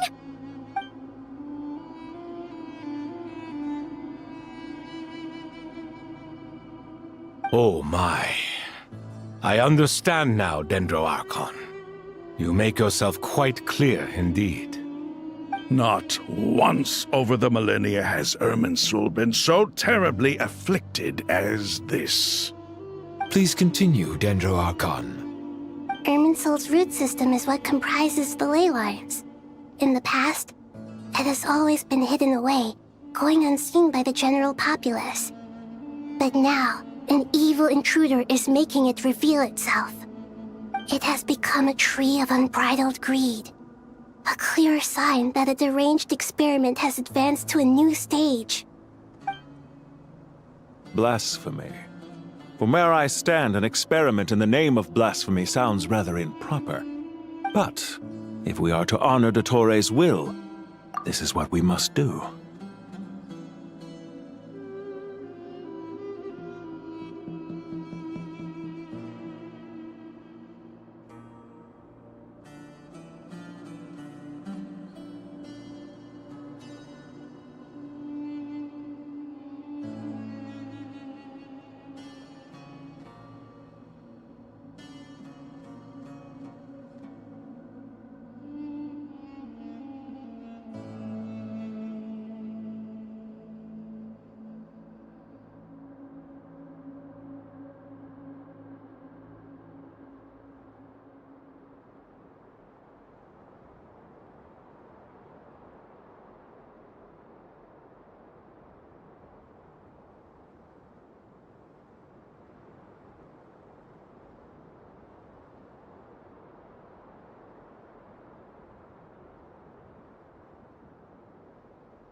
The birth of this tree proves to me beyond doubt that this incident is connected to him.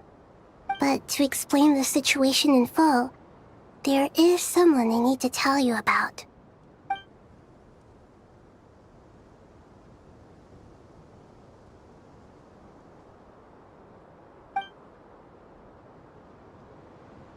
Zandik. So it was him. I saw him in the desert once. A man of supreme arrogance. So this is where it has taken him. But didn't Dottore die and not cry? How is he still able to do all this? He must still have loyal followers amongst the Fatui. Even so, I'm still unclear as to how he has been able to wield such a profound influence over Irminsul. I can confirm that Fatui forces have arrived in Sumeru City. Furthermore, Irminsul seems to be undergoing some kind of mutation. Evil branches are beginning to grow. Things that do not belong to this world are slowly but surely materializing. Sorry, I couldn't think of any other word to describe it. They don't seem to be fully formed physical entities yet, after all, but they are gradually becoming real. A baleful tree climbing up into the heavens. Speaking of Dottore, I have some information on that front as well.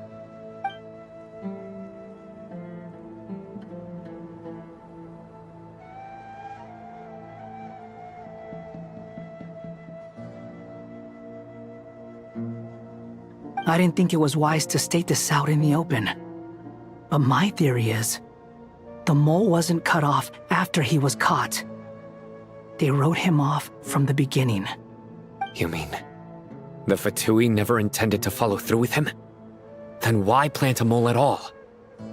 It's hardly a conventional strategy, and the rationale behind it is pretty twisted.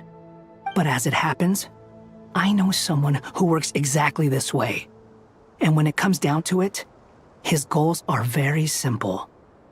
He just wants to confuse people, so they can't figure out what he's up to. He's been a collaborator of Dottore's from the outset. That fact alone confirms that Dottore is involved with this somehow.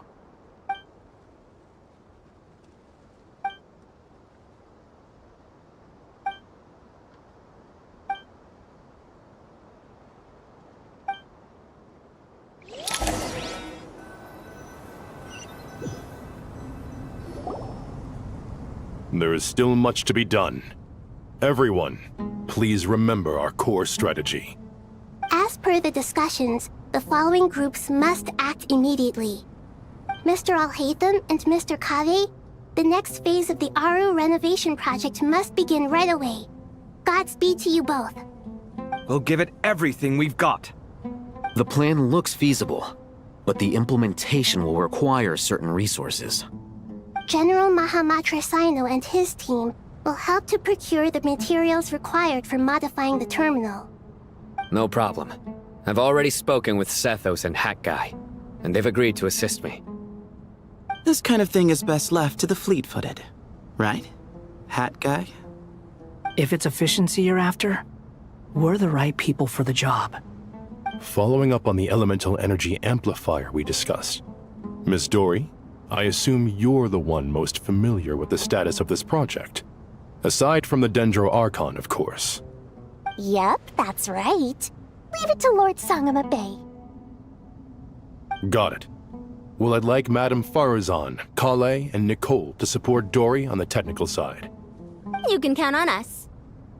Will do. Rest assured, I'll take good care of Kale. Dia, Candace, and Nefer, you'll be in charge of negotiating between the various parties. I trust you remember our goal. You bet. We can handle it. Good. I believe that covers everything. Tainari will provide ad hoc support as needed, if that's okay. Poor Tainari. Must be tough being Nephis' student.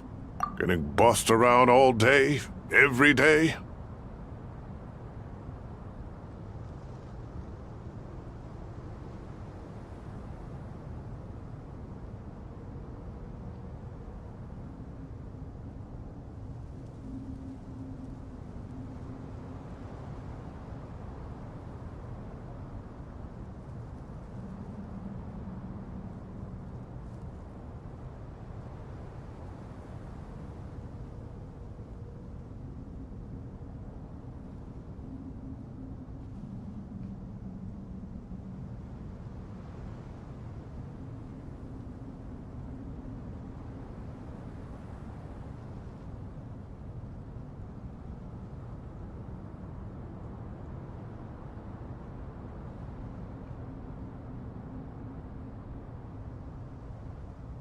Hey, don't try and drive a wedge between us, you old rascal.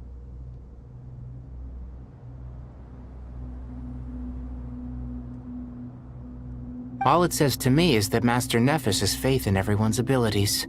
While I'm nominally here as backup, I doubt there will be many situations where my help is needed. Exactly. Finally, Traveler, you and I will head to the border between Sumeru and Natlan. Once that task is complete, I'll be asking some of you to accompany me to the Eternal Oasis.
The Eternal Oasis? I thought that was just a legend. So it Regarding your trip to Natlan, under normal circumstances, a meeting between our two nations would be a far more formal affair. Unfortunately, Sumeru is all but completely cut off from the outside world at present.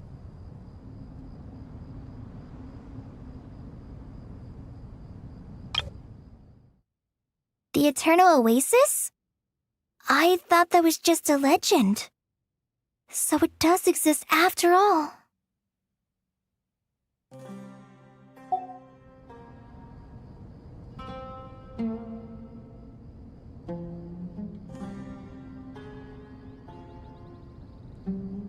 So regretfully, we won't be able to give the Pyro Archon Mawika the grand reception that she deserves.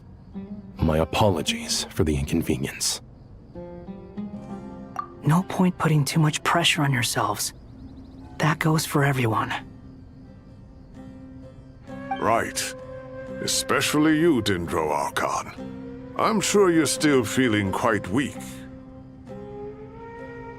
Don't worry about me.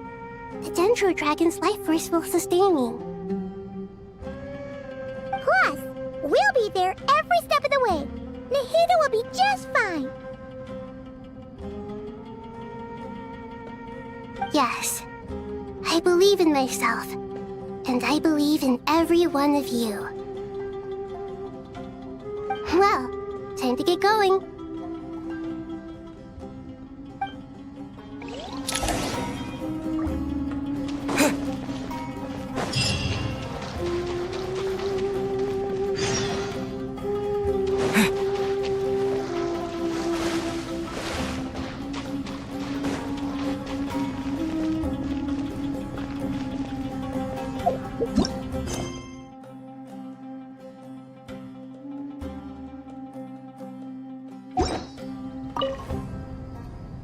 To what extent we can implement the final plan depends on how successfully the Akasha can be modified and configured. And to make sure the configuration works, Aru will also need some further optimization. Yeah, no surprises there. Once we roll this out, any Sumeru citizens who already have Akasha terminals can simply continue to use their existing devices. This still leaves us with a significant equipment shortage, though. Many groups of people were never issued Akasha terminals, including mercenaries, the desert folk, and many others. We'll need a supply of rare materials for the renovation of Aru and the production of new terminals. Right now, the best place to source these locally is from the primal constructs within King Deshret's mausoleum. Time is not on our side here. It's gonna be a race against the clock. The Aru merge and renovation project will have to be carried out by you two. Everything's riding on this, so failure is not an option. Best of luck to you both. As discussed, General Mahamatra Sino and Mr. Hat Guy will source the required materials. Mr. Sethos is quite familiar with the layout of King Deshret's mausoleum. With him accompanying them, things should go quite smoothly. I have every confidence. In the meantime, we may as well take a breather. Makes sense. There's not much we can do until the materials arrive. Get information and stay close. What is this, boot camp? Knock it off. It's just Sino being Sino. You know what he's like. Everyone clear on our mission objective. Look at the excess primal constructs, dismantle them, and extract the required materials. And King Deshret's 7 pillars agreed to this?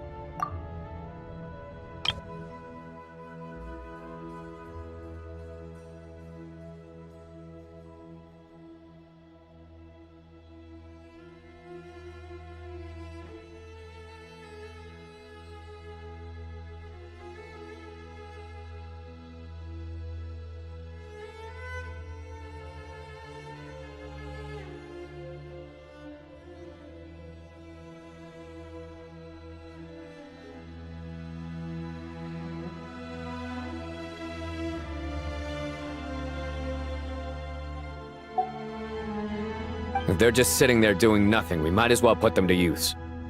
Thoth's words, not mine.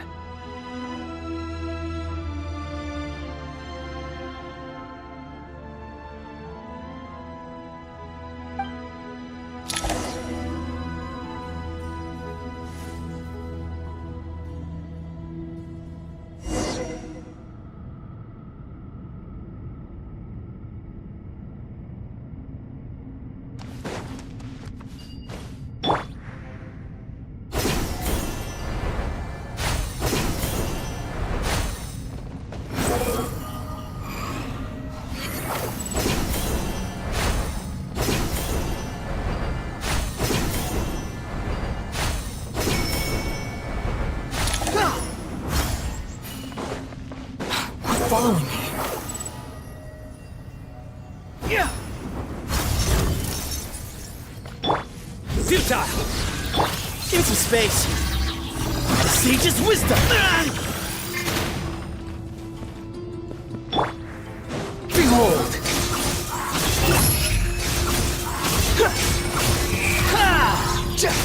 You're dead. Way ahead of you. Your sins weigh upon your soul.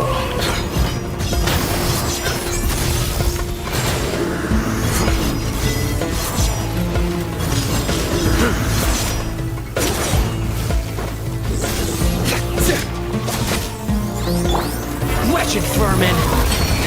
The wind rises. Ha!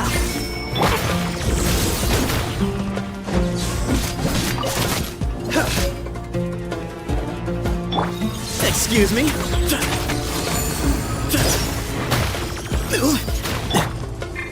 Surrender!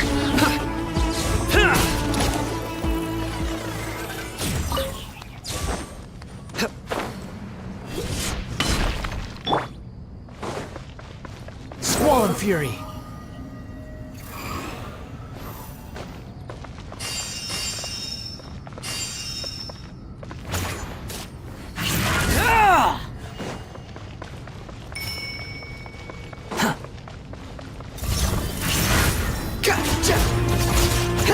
The wind rises.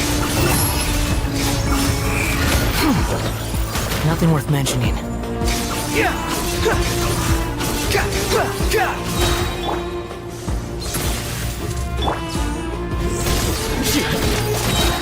Judgment is upon you.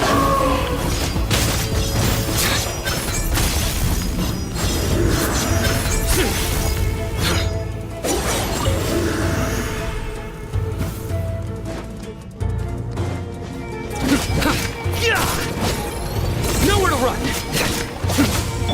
Boom! To Al Akbar! Give me some space!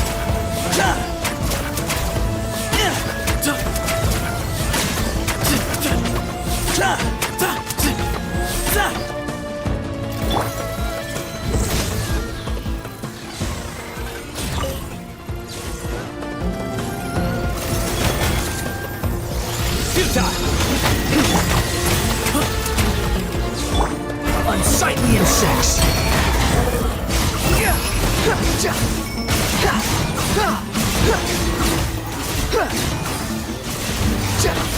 Everything was futile.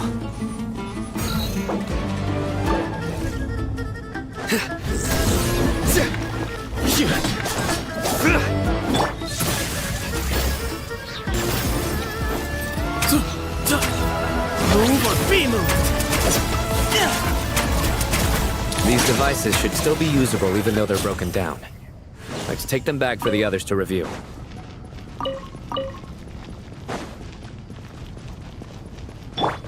Squall and Fury!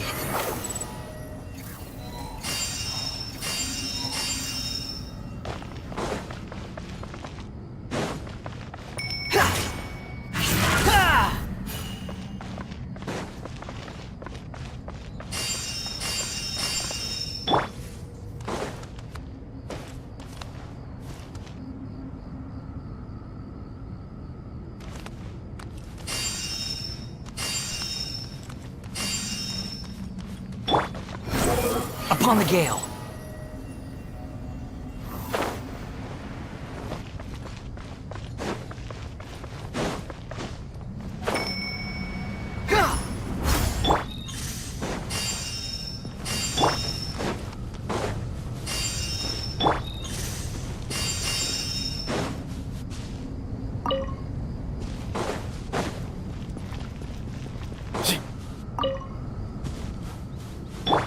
Behold!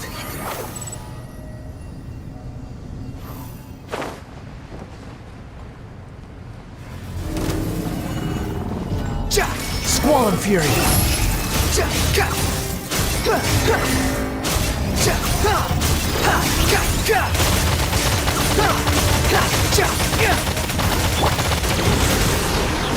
Through me, justice is served!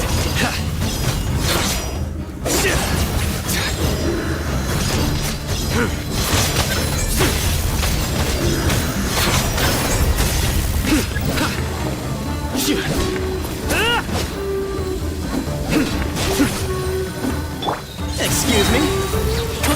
Boom! To Al Akbar!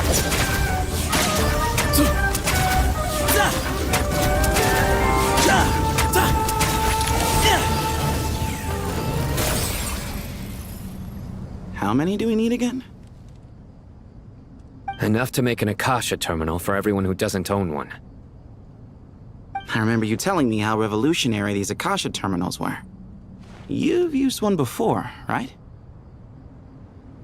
The Academia declared the Akasha to be the most powerful and comprehensive wisdom dissemination system in history. That should give you an idea of how powerful it is. Certainly sounds impressive. Neither Hat Guy nor I have ever had an Akasha terminal.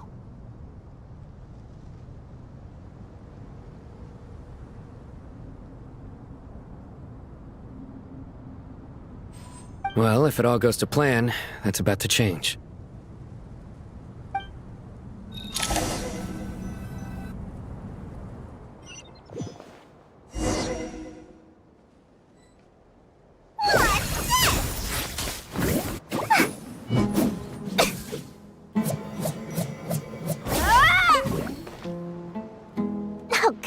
Thank you so much for handling the delivery. What a long way it was. You've really outdone yourselves. I'm well aware what a bumpy, dangerous journey it must have been. Now, I would have loved to oversee the process myself, but of course, those of us who know the plan can't leave the mausoleum. Oh, trust me, I'm patting myself on the back for my assembly work here. Simply flawless work. But will you really be needing all of this? According to our plan, yes, this is the quantity required. I have no complaints about the quality either. Only the price. So expensive. I heard you covered a lot of the funding out of your own pocket. Oh, that's an exaggeration. The academia provided most of the funds. I just offered a small token of my goodwill. Of course, the real tragedy is how little profit I'm making on this. You know, it's a serious crisis when you can't even make money out of it. It's really quite a beautiful design. And I'm intrigued by how such a diminutive device is able to output the power of the Light Realm. Did you attend the lecture on Light Realm energy, Madame Farzan? I don't believe I saw you there. Of course I attended. I was just a little late, so I had to listen to the whole thing from outside the back door. Ahem. Anyway, I have a perfectly good understanding of Light Realm, elemental and abyssal energy, as well as the relationship between the three. Good to know.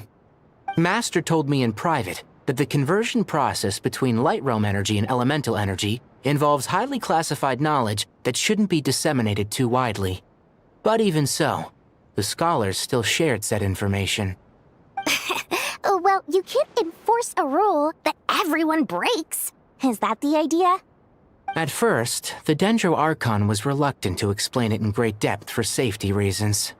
Later, she came to terms with it, and simply informed my master that we would all have to face the question of survival together.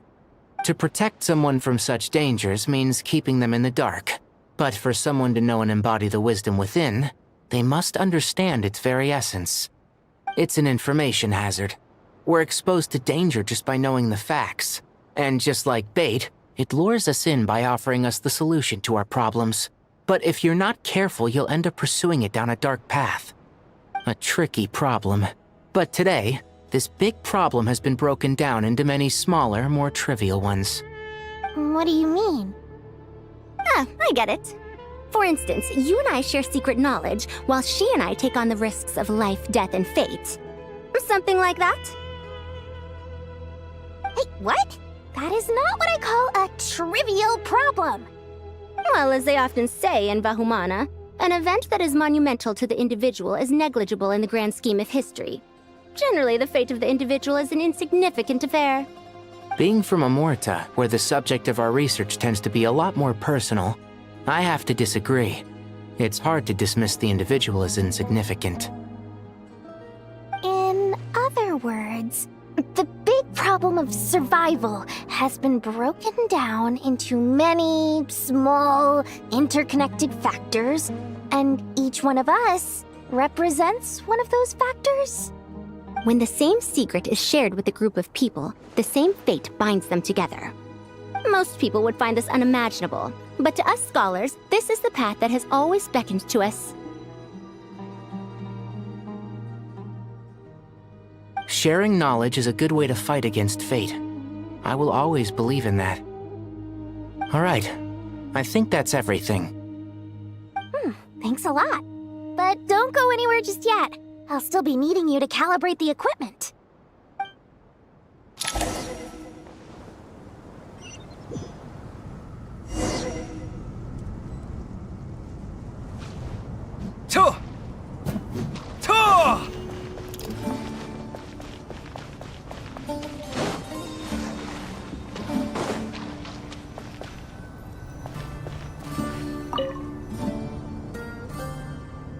Okay, the materials are ready.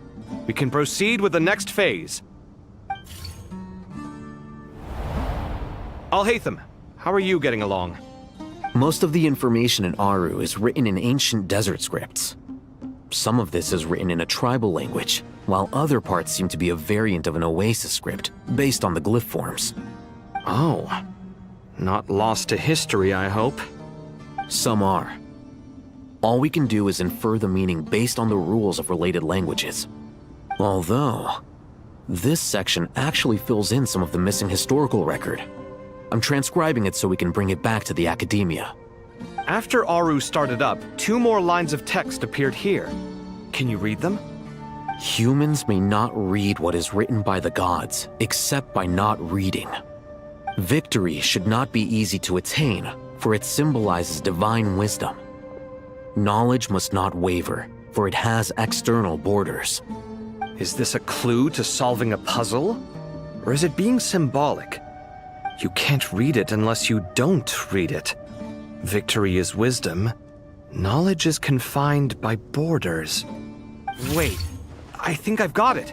It's a metaphor, isn't it? It's talking about... A chessboard.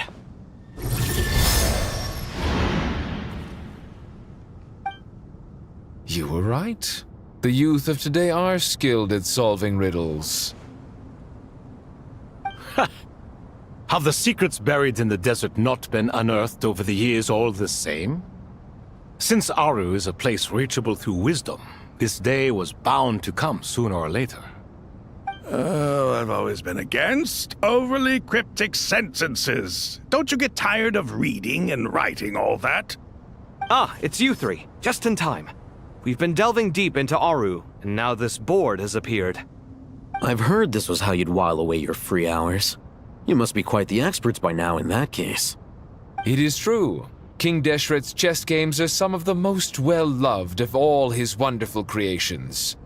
If you have ever been to Safhe Shatranj, you may well be familiar with the chess pieces you see here. Is this chessboard supposed to be another visualization of the interior of Aru, then? Naturally. Visitors, everything is ready. Only by completing the challenge on the board in accordance with the rules will you be permitted to overwrite Aru. 1 second. It's not dangerous, is it? Dangerous? Why, yes, of course. I should be the one to go, then. Wait for me here. Sounds like the self-confidence of our present company has rubbed off on you. Don't be ridiculous. I'm your upperclassman, and that means I have to look out for you. I appreciate the sentiment, but a game of chess typically requires 2 players. Besides, I'm sure they won't let things get out of hand. Keeping things relatively safe is in your best interest too, isn't it? Fair enough. I mean, you guys are controlling the difficulty, so please don't go too hard on us, all right?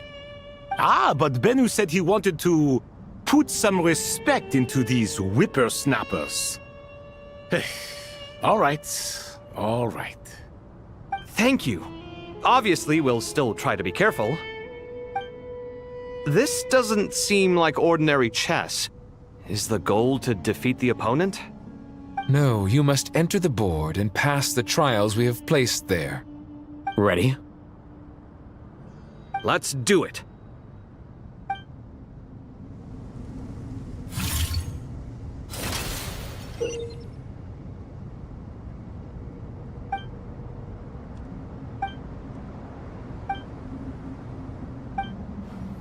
The first trial is posed by me. I don't think this is gonna stop us. Ah, but the key to this game lies in working together. Otherwise, you will be deemed to have broken the rules. Looks like it's up to me. Marak, can you open it? King Deshret's favorite primal construct. Living on in suitcase form, of all things. Amusing. Ho ho! Excellent work.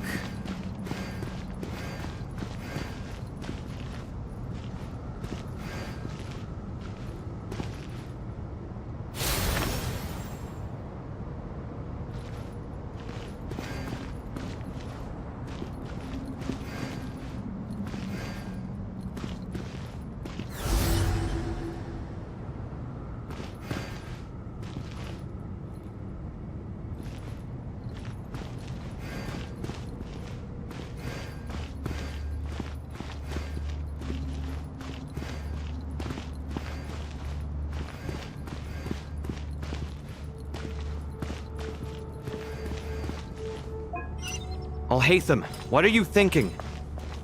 If you don't want to wait, you're free to leave. I never wanted to wait in the first place! Chessboard gave me no choice. If you say so.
Alhaitham, what are you thinking? If you don't want to wait, you're free to leave. I never wanted to wait in the first place! Chessboard gave me no choice. If you say so.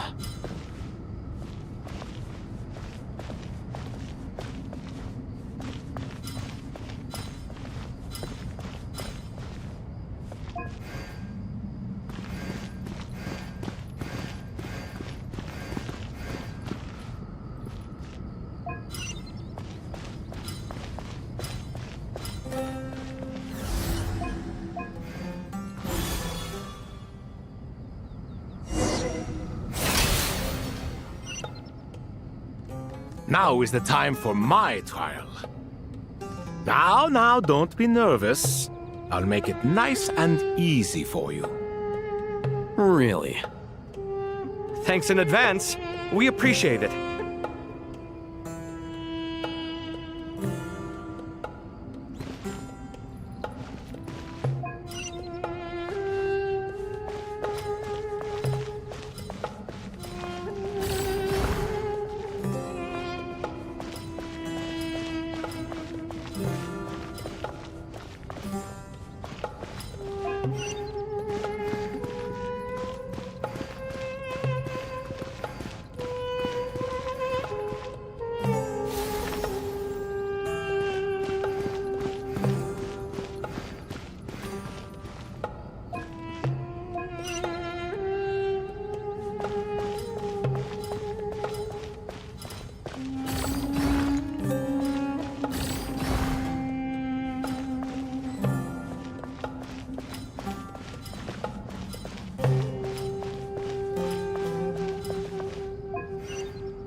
Ibis King, don't you think this all rather inappropriate?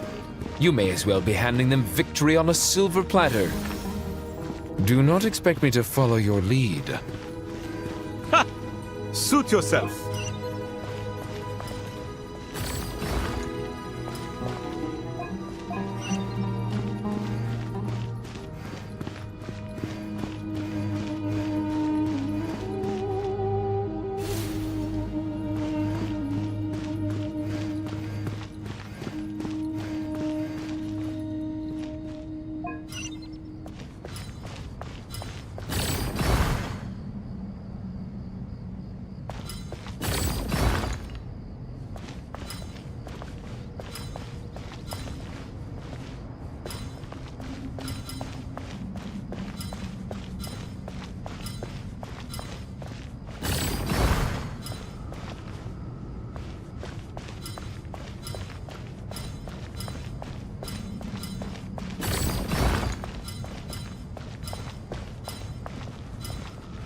Strange time to catch up on sleep. I'm not sleeping, I'm thinking! It's not that simple, you know.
Alhaitham, what are you thinking?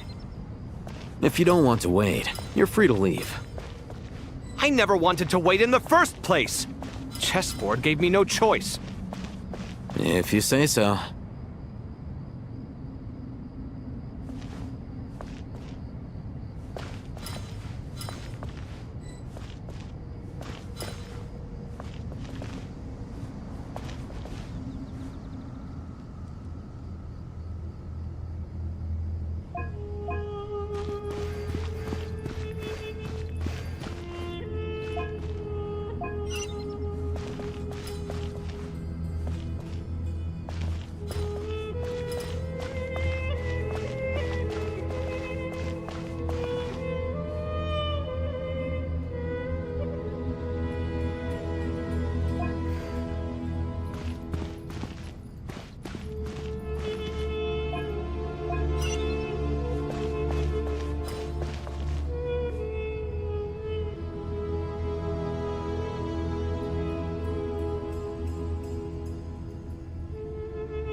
Ibis King, don't you think this all rather inappropriate?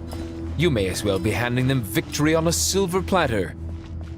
Do not expect me to follow your lead. Ha! Suit yourself.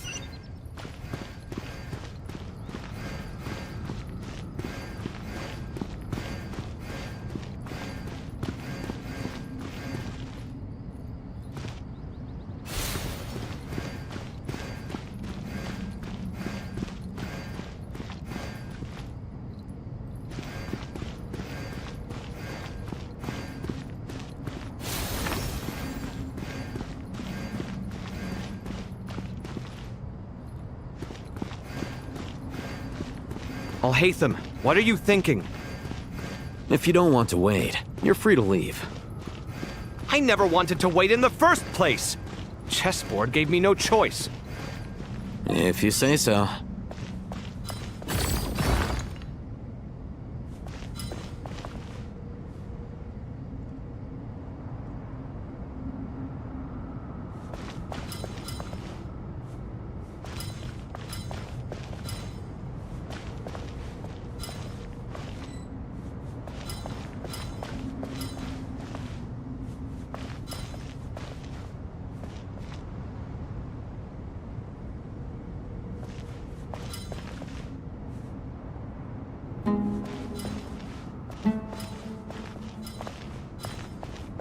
Strange time to catch up on sleep. I'm not sleeping, I'm thinking! It's not that simple, you know.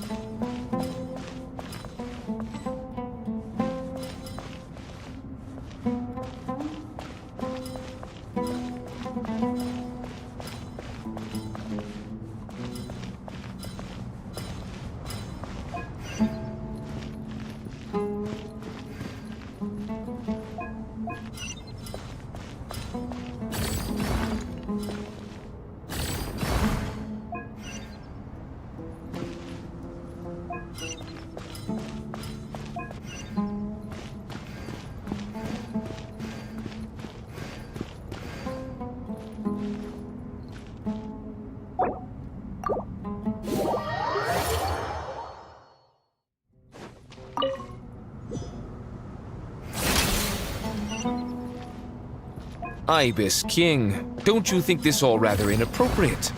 You may as well be handing them victory on a silver platter. Do not expect me to follow your lead. Ha! Suit yourself.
Done.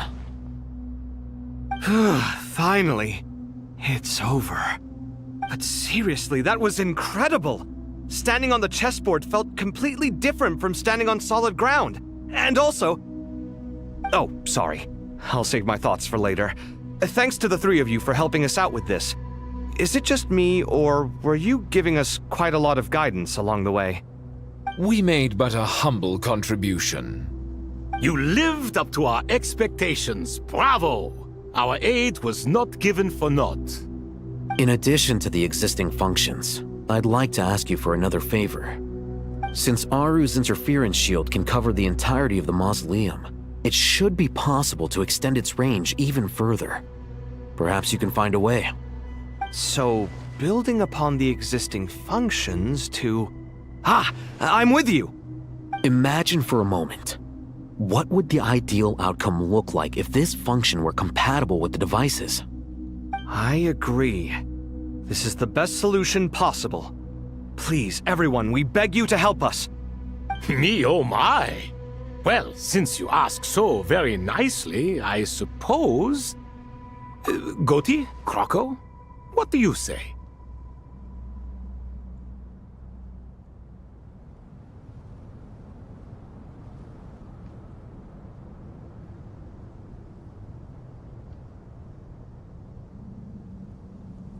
Naturally.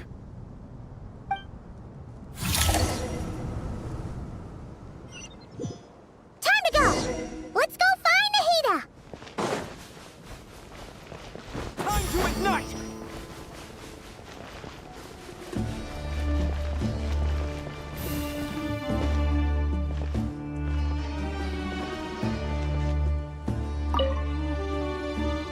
There you are. Miss Nicole truly is an angel. She shows great wisdom in guiding others, and she has already sent word to Natlan on our behalf.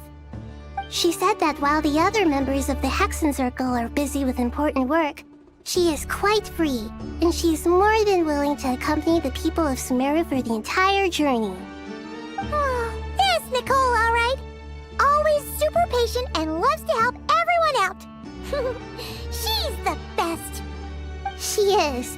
So kind and enthusiastic. Well, time for us to get going. Let's head out.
This should be one of the closest places to Natlan in all of Sumeru.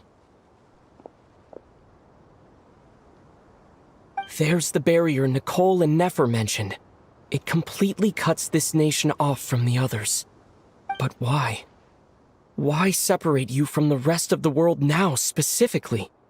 And if I'm not mistaken, Irminsul was polluted once before, wasn't it?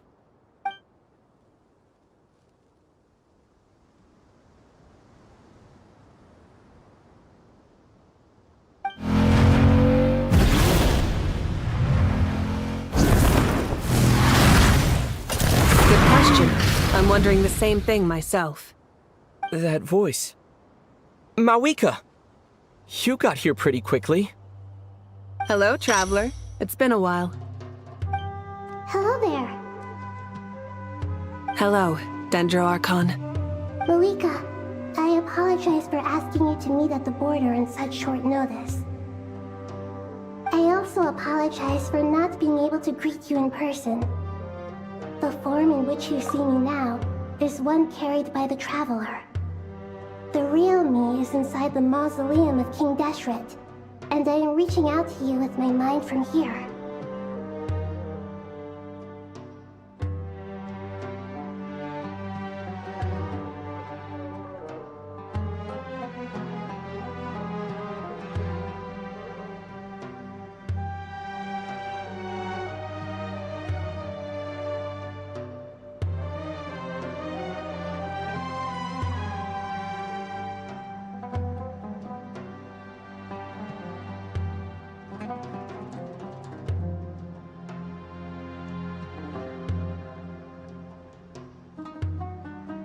Irminsul has been infiltrated by the Doctor. We must be on our guard, as he can spy on information in the world from within the tree. Fortunately, there is no record of the Traveler in Irminsul, and you are still within Natlan's borders.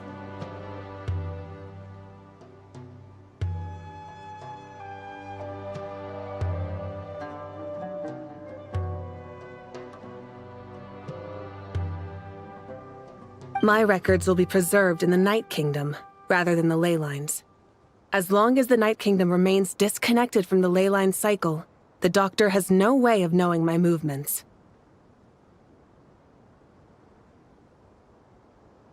Exactly.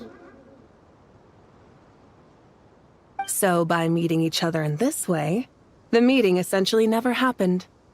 No wonder Paimon didn't come. You were concerned that her activity would be recorded by Irminsul. The Natlanese have heard about the situation in Sumeru. With the borders sealed off, merchants have been forced to stop their shipments. It's pretty serious, and you're the ones bearing the brunt of it. I'd like to address the question you raised at the beginning. I can offer a brief explanation, although it will sound rather cruel.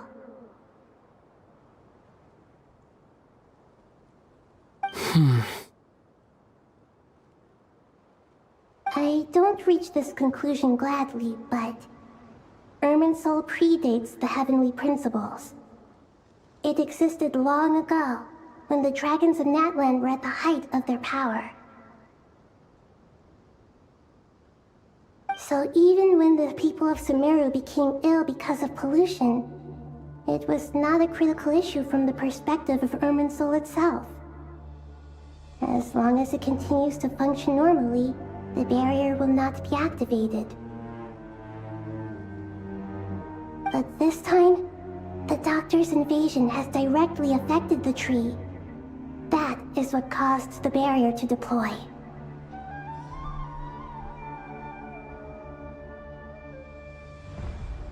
The heavenly principles established a rule that when Irminsul is plunged into grave danger, a portion of power will be reserved to isolate Sumeru. That way, even if Sumeru is destroyed, the outside world at least has some time to catch its breath. We'd certainly need it.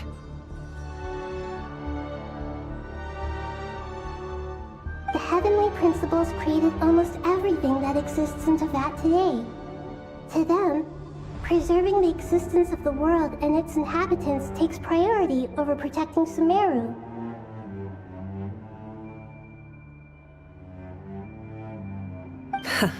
Meaning, protecting Sumeru now falls to you. Yes. My own power may be limited, especially compared to yours. But that doesn't mean that we're just gonna sit around and wait for the end.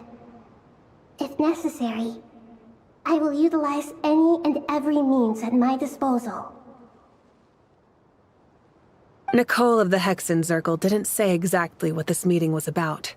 But after hearing everything you've said so far, I think I can guess where this is going.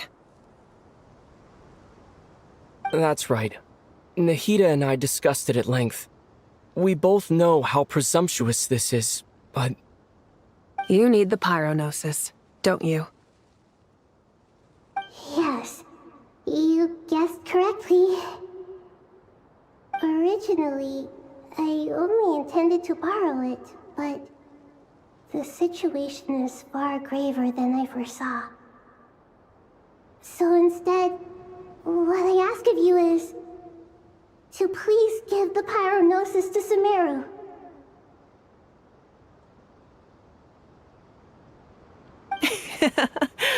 Why do you sound so nervous? There's no need to be shy.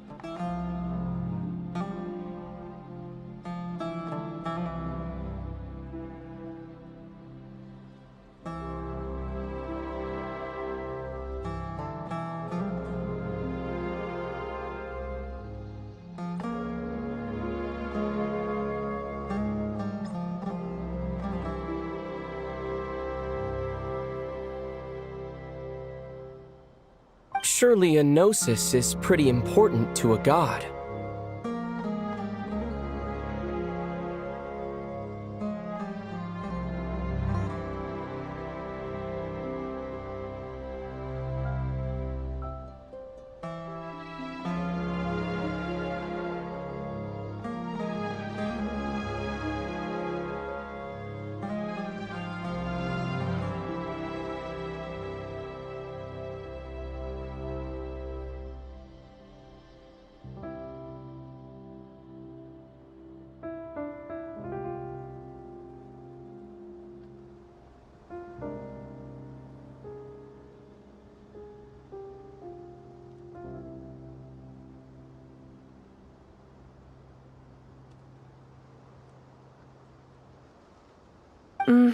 I guess, but it's not as if losing it would suddenly render us powerless.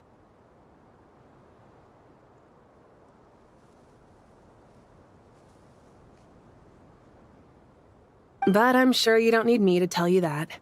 With all the nations you've traveled to, and all the gods you've met, you must have realized that by now.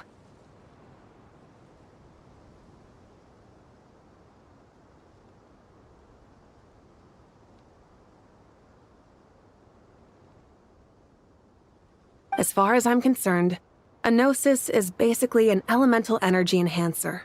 But I don't usually use it. You know me. I like to think I'm pretty strong without it. Yeah, not about to dispute that. So you see? You don't need to sweat it. Here, take the pyronosis. Huh? Just like that?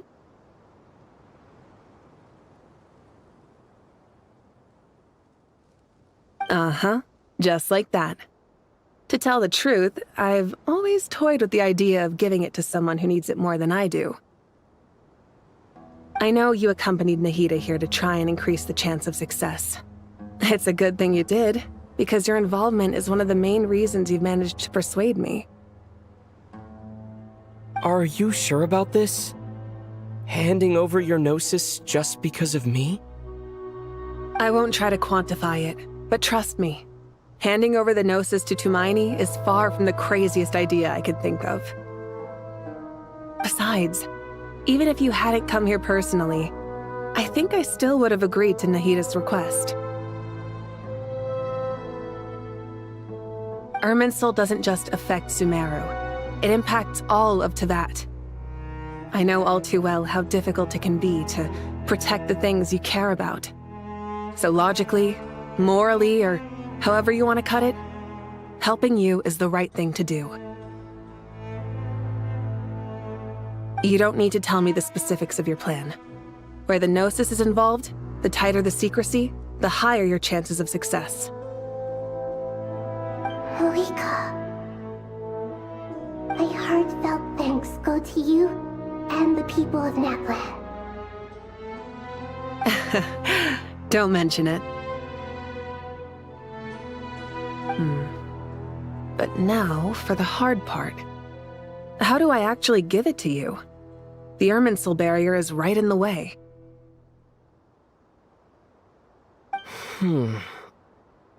I have an idea.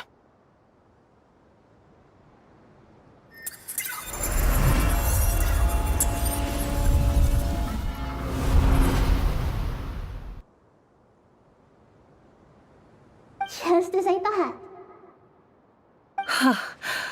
Incredible. What did you do? Just made a lucky guess. This seems to happen quite a lot. Things that apply to everyone else don't seem to apply to me. I figured the same might be true here. Irminsul usually produces effects based on the records it holds. Since the Traveler is a descender, Irminsul contains no records of him, and thus has no way to impede him. Is that right? You really are full of surprises. Catch. Whoa! Thank you, Mawika. Thank you for trusting us with something so important. All right. No need to get so formal. It's not like we're strangers. Besides, there's still one problem. You might be able to pass through the barrier, but I don't know about the Gnosis. Any other surprises for us, Traveler? Let me try something. I have the Pyronosis in my hand. It feels strangely ordinary. Not particularly heavy, and yet, this tiny thing symbolizes the mighty authority of a god.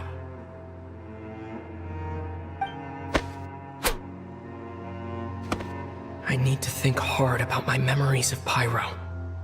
My memories of journeying through Natlan. All those important experiences I've had.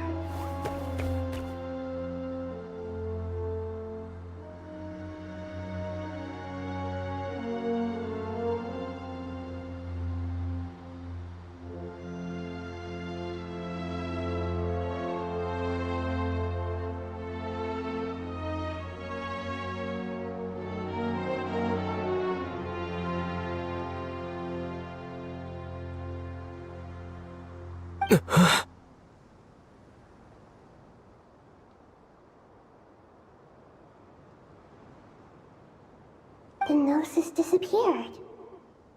Traveler, are you alright? I'm fine. The Pyronosis disappeared into my body. Just like phlogiston. Maybe it resonates with you because you've mastered the power of phlogiston. You might not be recorded in the ley lines, but you're still our Tumaini. Whew.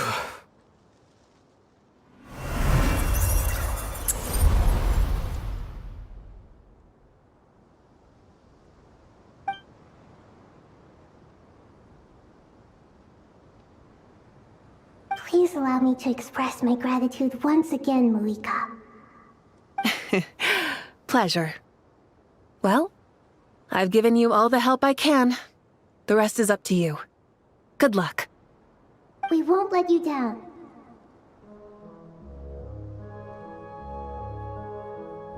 Yeah, we aren't about to lose.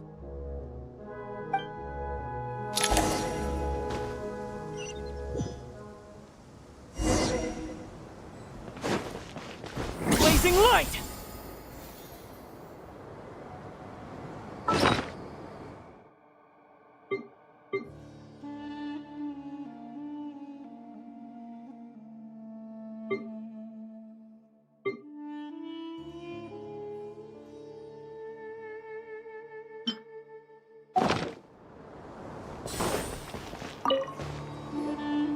Traveler, Paimon, how are you feeling?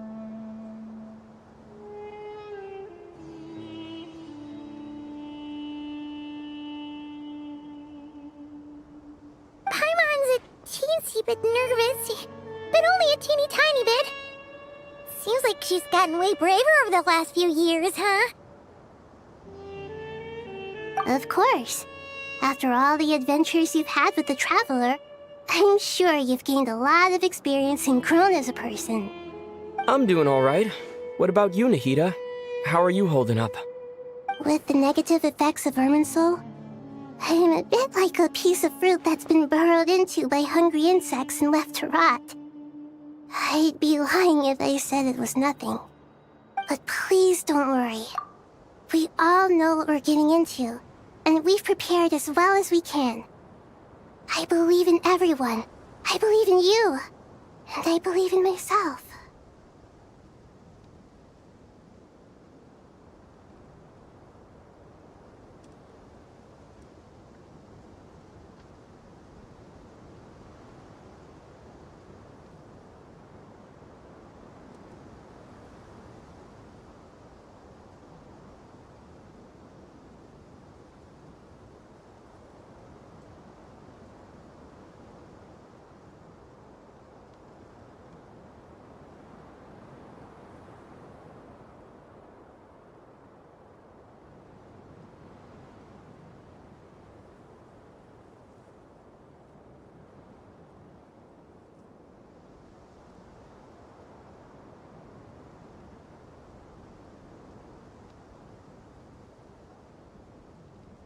Stoking the fire inside oneself is certainly one way to live, but knowing when to rely on one's companions is also a form of great wisdom.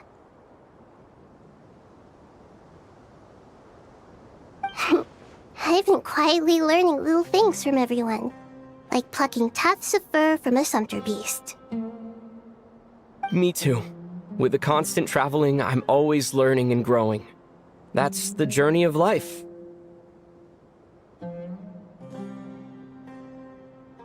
I think there's someone else here who would share that sentiment.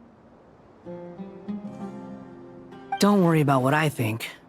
I was just passing by and happened to overhear your conversation. What are you talking about, hat guy? This is the top floor. No one passes by the top floor. Says who? You can fly just like I can. I would have thought it makes sense to you of all people. I don't know why, but I feel a little more relaxed now. It shows that you feel comfortable laying down your burdens in our presence. It means that Sumeru is a place you can trust, where you know we have your back. And we feel exactly the same way around you. That's what it means to be friends.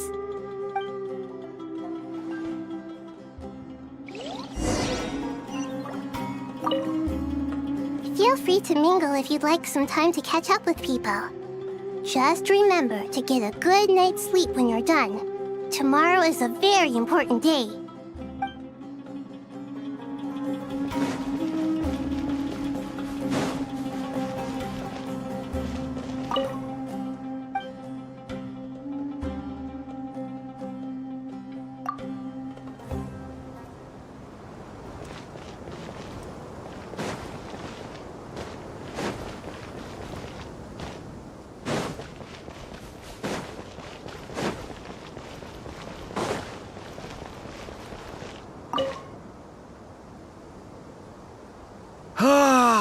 It's finally done. Ugh, but I have a nagging feeling that there's something I've forgotten. Oh, there you are. Everything wrapped up on your end?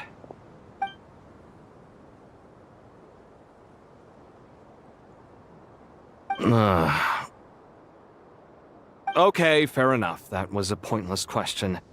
We were working in tandem, after all. You must really be exhausted. Well, it's been a busy day for both of us. When work ends, you clock out. No looking back. Yeah, we're definitely due a break. Probably a little late to start drinking now, though. I'll stick with water. Here, this one's for you. Thanks. You want a bite to eat? I can grab us something. Or wait, I think there's a stove nearby. Let me take a look. Are you nervous? A little, yeah. Unlike you, it seems. How are you not feeling at all nervous? Because everything that happens next is beyond my individual control. I don't worry about things I cannot influence. What do you mean, cannot influence? You're the one who came up with half of the strategies we ended up using. There's only so much I can do. I was only doing my duty.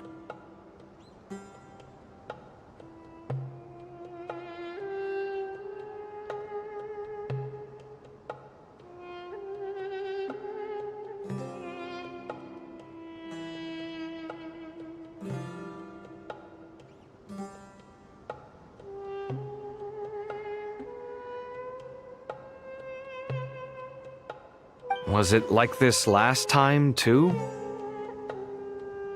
You mean with Azar and his accomplices? Yes and no. The situation back then was easier to control, but we weren't as prepared as we are this time. So the enemy is stronger, but so are we. I still vividly remember the way you interrogated me in the library after the fact. Where were you when Sumeru needed you most? If your memory is so vivid, you might also recall that it was you who came looking for an argument. You're often the one who initiates these things, you know. I came for a conversation! I didn't know it was gonna turn into an argument! Anyway, at least I showed up this time. So, what do you think? What do I think? I think we're certainly better off for it.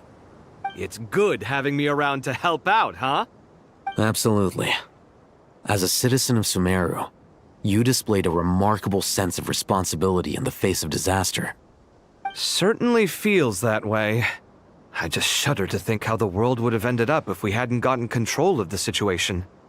So, do you think this is what impending disaster looks like? The sky is so clear, and there isn't a whiff of decay or destruction in the air. It's hard to imagine that the fall of humanity could happen on an ordinary day like this. Awful things happen all the time. Sometimes people can stop them, and sometimes they can't. What you and I have done is increase our chances of stopping this one. Lofty ideals may provide no defense at all against nihilism, but perhaps little decisions can. Oh, nothing. It's nothing. I hope everything works out tomorrow. It will. As long as we stick to the plan, our chances of success are good. It's really strange. You're my junior, yet you always seem to act more like an upperclassman than I do. I think it's mostly a matter of temperament.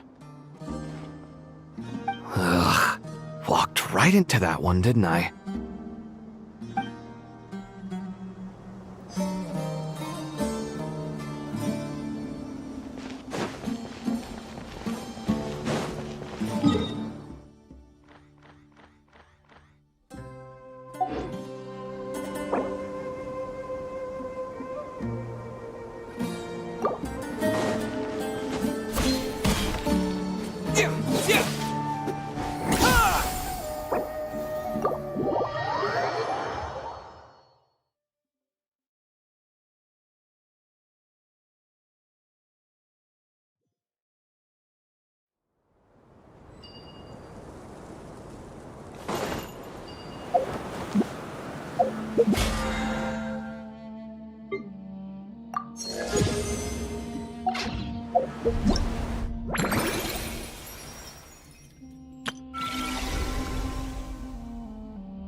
This realm is...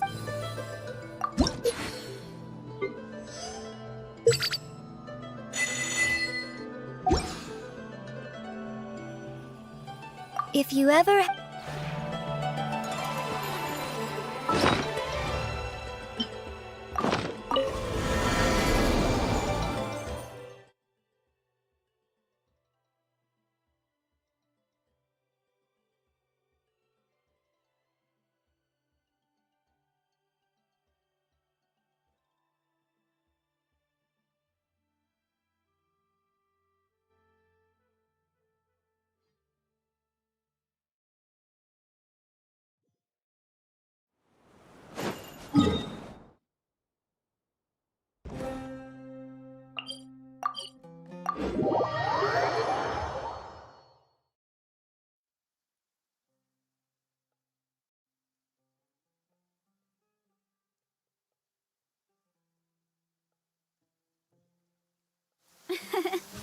I bet the crops back in the orchard are loving this weather. Guess the Saurians won't have to water them today. Come on, show me your courage! You win. You win. That was quick. Don't mind if I do. Let's do this then.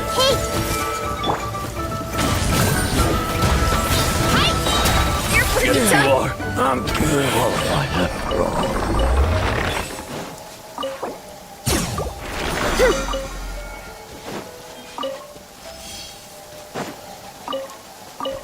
Hurry up, Brassa! Get back on track.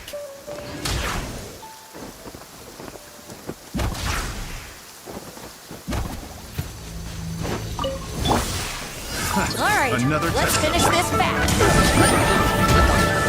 Charge! Test subject.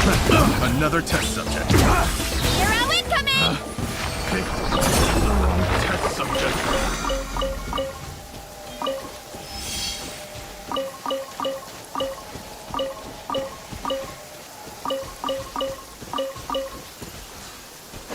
Hurry up, Brassa!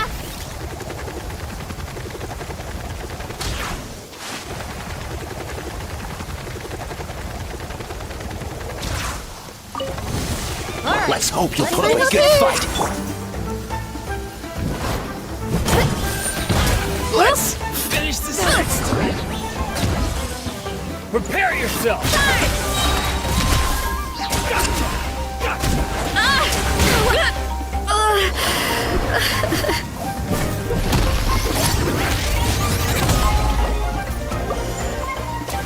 Bring it!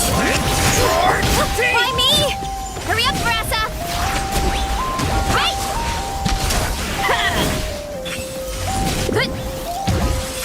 Hero incoming! Yeah!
So nice and warm.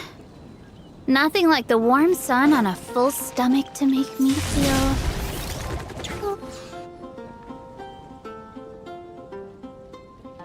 Isn't that Barker and Glory? Don't tell Paimon Godwin's run away again! Miss Glory, in accordance with Godwin's personal wishes and the need to keep a small force stationed in Nodcry, I'm afraid he'll be away for some time longer. The reason I've come to see you today is to inform you of the situation and to read this letter on Godwin's behalf. My Lady Glory, at this very moment, I am writing to you over a glass of fine wine. My lady? Although the Knights of Favonius's expedition has ended, my personal journey continues still. This letter from Godwin. Therefore, I have decided to stand fast in Nodcry and to continue fighting for the defense of my beloved Mondstadt. I understand this decision may hurt you, and no apology can undo the pain I cause. But please, believe me when I say, my love runs deep and true. Deep and true. Thank you, Grandmaster Varka, for bringing me this letter. Godwin's resolve. I can feel it clearly. Though being apart may be painful, if this is his decision, I'll wait as long as it takes. May the Thousand Winds protect you, Godwin. Haha, don't worry. The situation there is safe now. I'm sure that Godwin will be back before you know it. Well then, Miss Glory, I have other matters to attend to. Farewell, for now.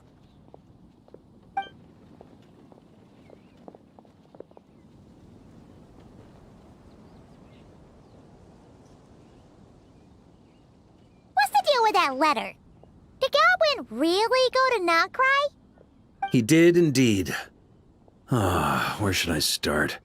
After my little refresher course, I gave him 1 day to make his final decision. Grandmaster, I think I've made up my mind. I can't keep lying to her. Is that so? Good. I may have said that the Knights of Favonius do not interfere with personal matters, so long as the decisions you make do not impugn the honor of the Knights. But I must say, deep down, I was hoping this would be the path you chose. You don't look so good, though. Rough night, huh? You can say that again. Even though I made my decision, I wasn't sure of the best way to tell her. In the end, I stayed up all night working on this letter. Sure didn't skimp on the prep, huh? Come on, let me take a look. I'm sorry, Glory. I must confess my sins.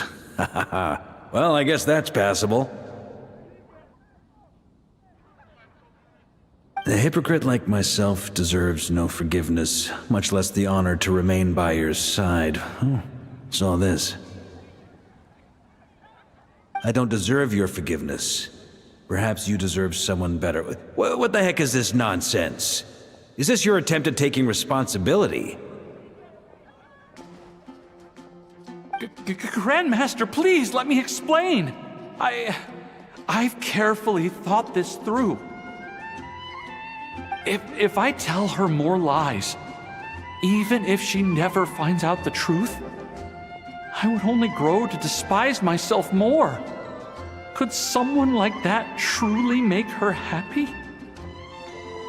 But if I confess everything, I'm sure she'll forgive me and accept me, as despicable as I've been. Because she's so gentle, so understanding. But I can't bring myself to accept her kindness in such a shameful way. I wouldn't be able to forgive myself. I've thought it all through.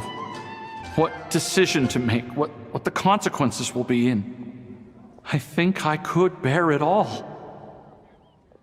But even then, no matter what I choose, I'd never be able to forgive myself.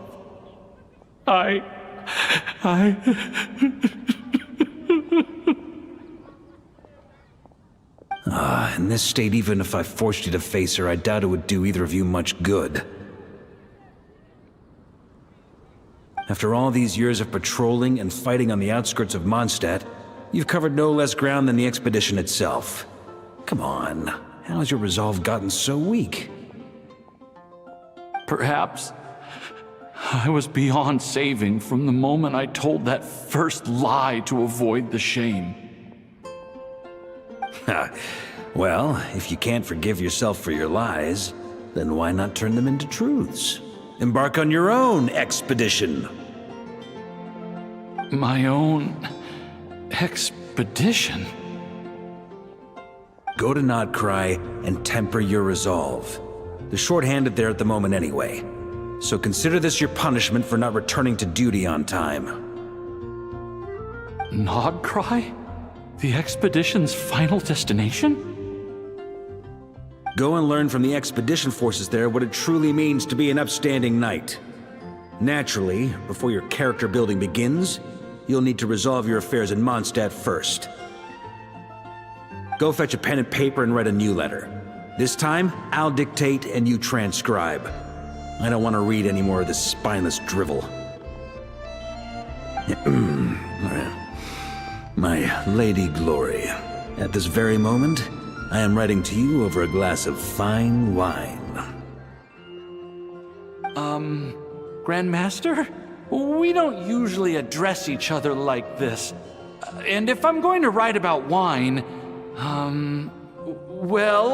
about the scent of wine on the wind reminds me of you, no matter how far apart. There's no need for you to add anything. Just write exactly what I say. Now, although the Knights of Favonius's expedition has ended, my personal journey continues still. All right. I've written so many letters. Maybe it's time I took notes from someone else. To continue fighting for the defense of my beloved Mondstadt. Ha ha! I really outdid myself with that ending. Yes, indeed. But I still want to apologize to Glory, at least in some way. All right, let me think. You could add a postscript.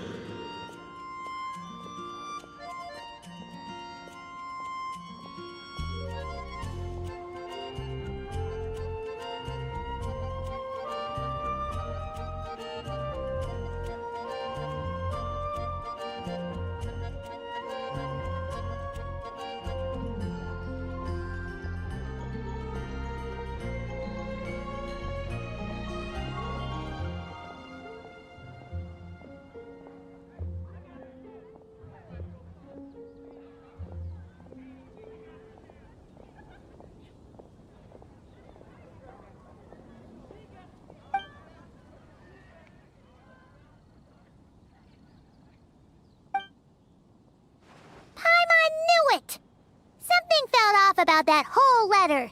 Except the last bit. But isn't this just a different kind of lie?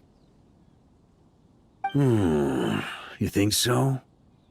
Well, the letter genuinely was written by Godwin himself, and he really has gone to Notcry now. As for getting separated from the expedition, well, the letter didn't mention anything about that.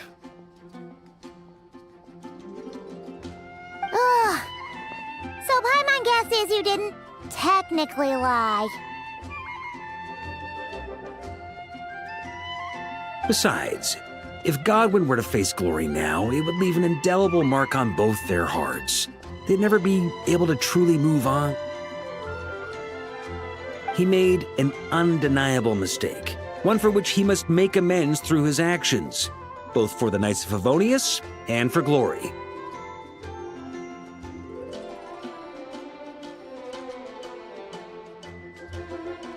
Godwin has promised me that once his expedition is over, he will personally confess everything to Glory. As for me, I pray he won't waste this opportunity to become a true knight once again. But that's an understanding we have as fellow Knights of Favonius. Well, at least he's moving in the right direction.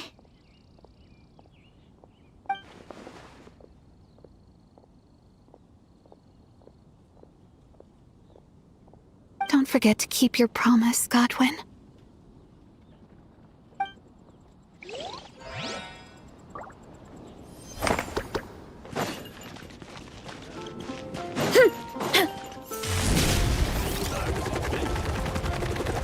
Get back on track!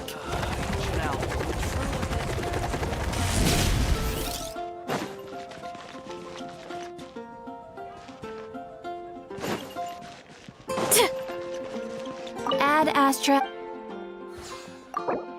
Thank you for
Lord Barbados, please.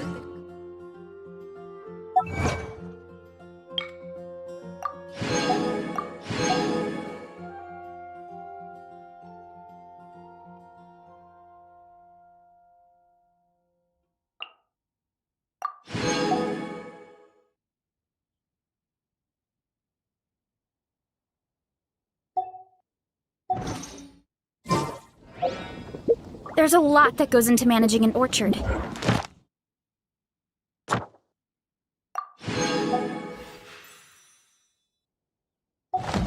Watering, weeding.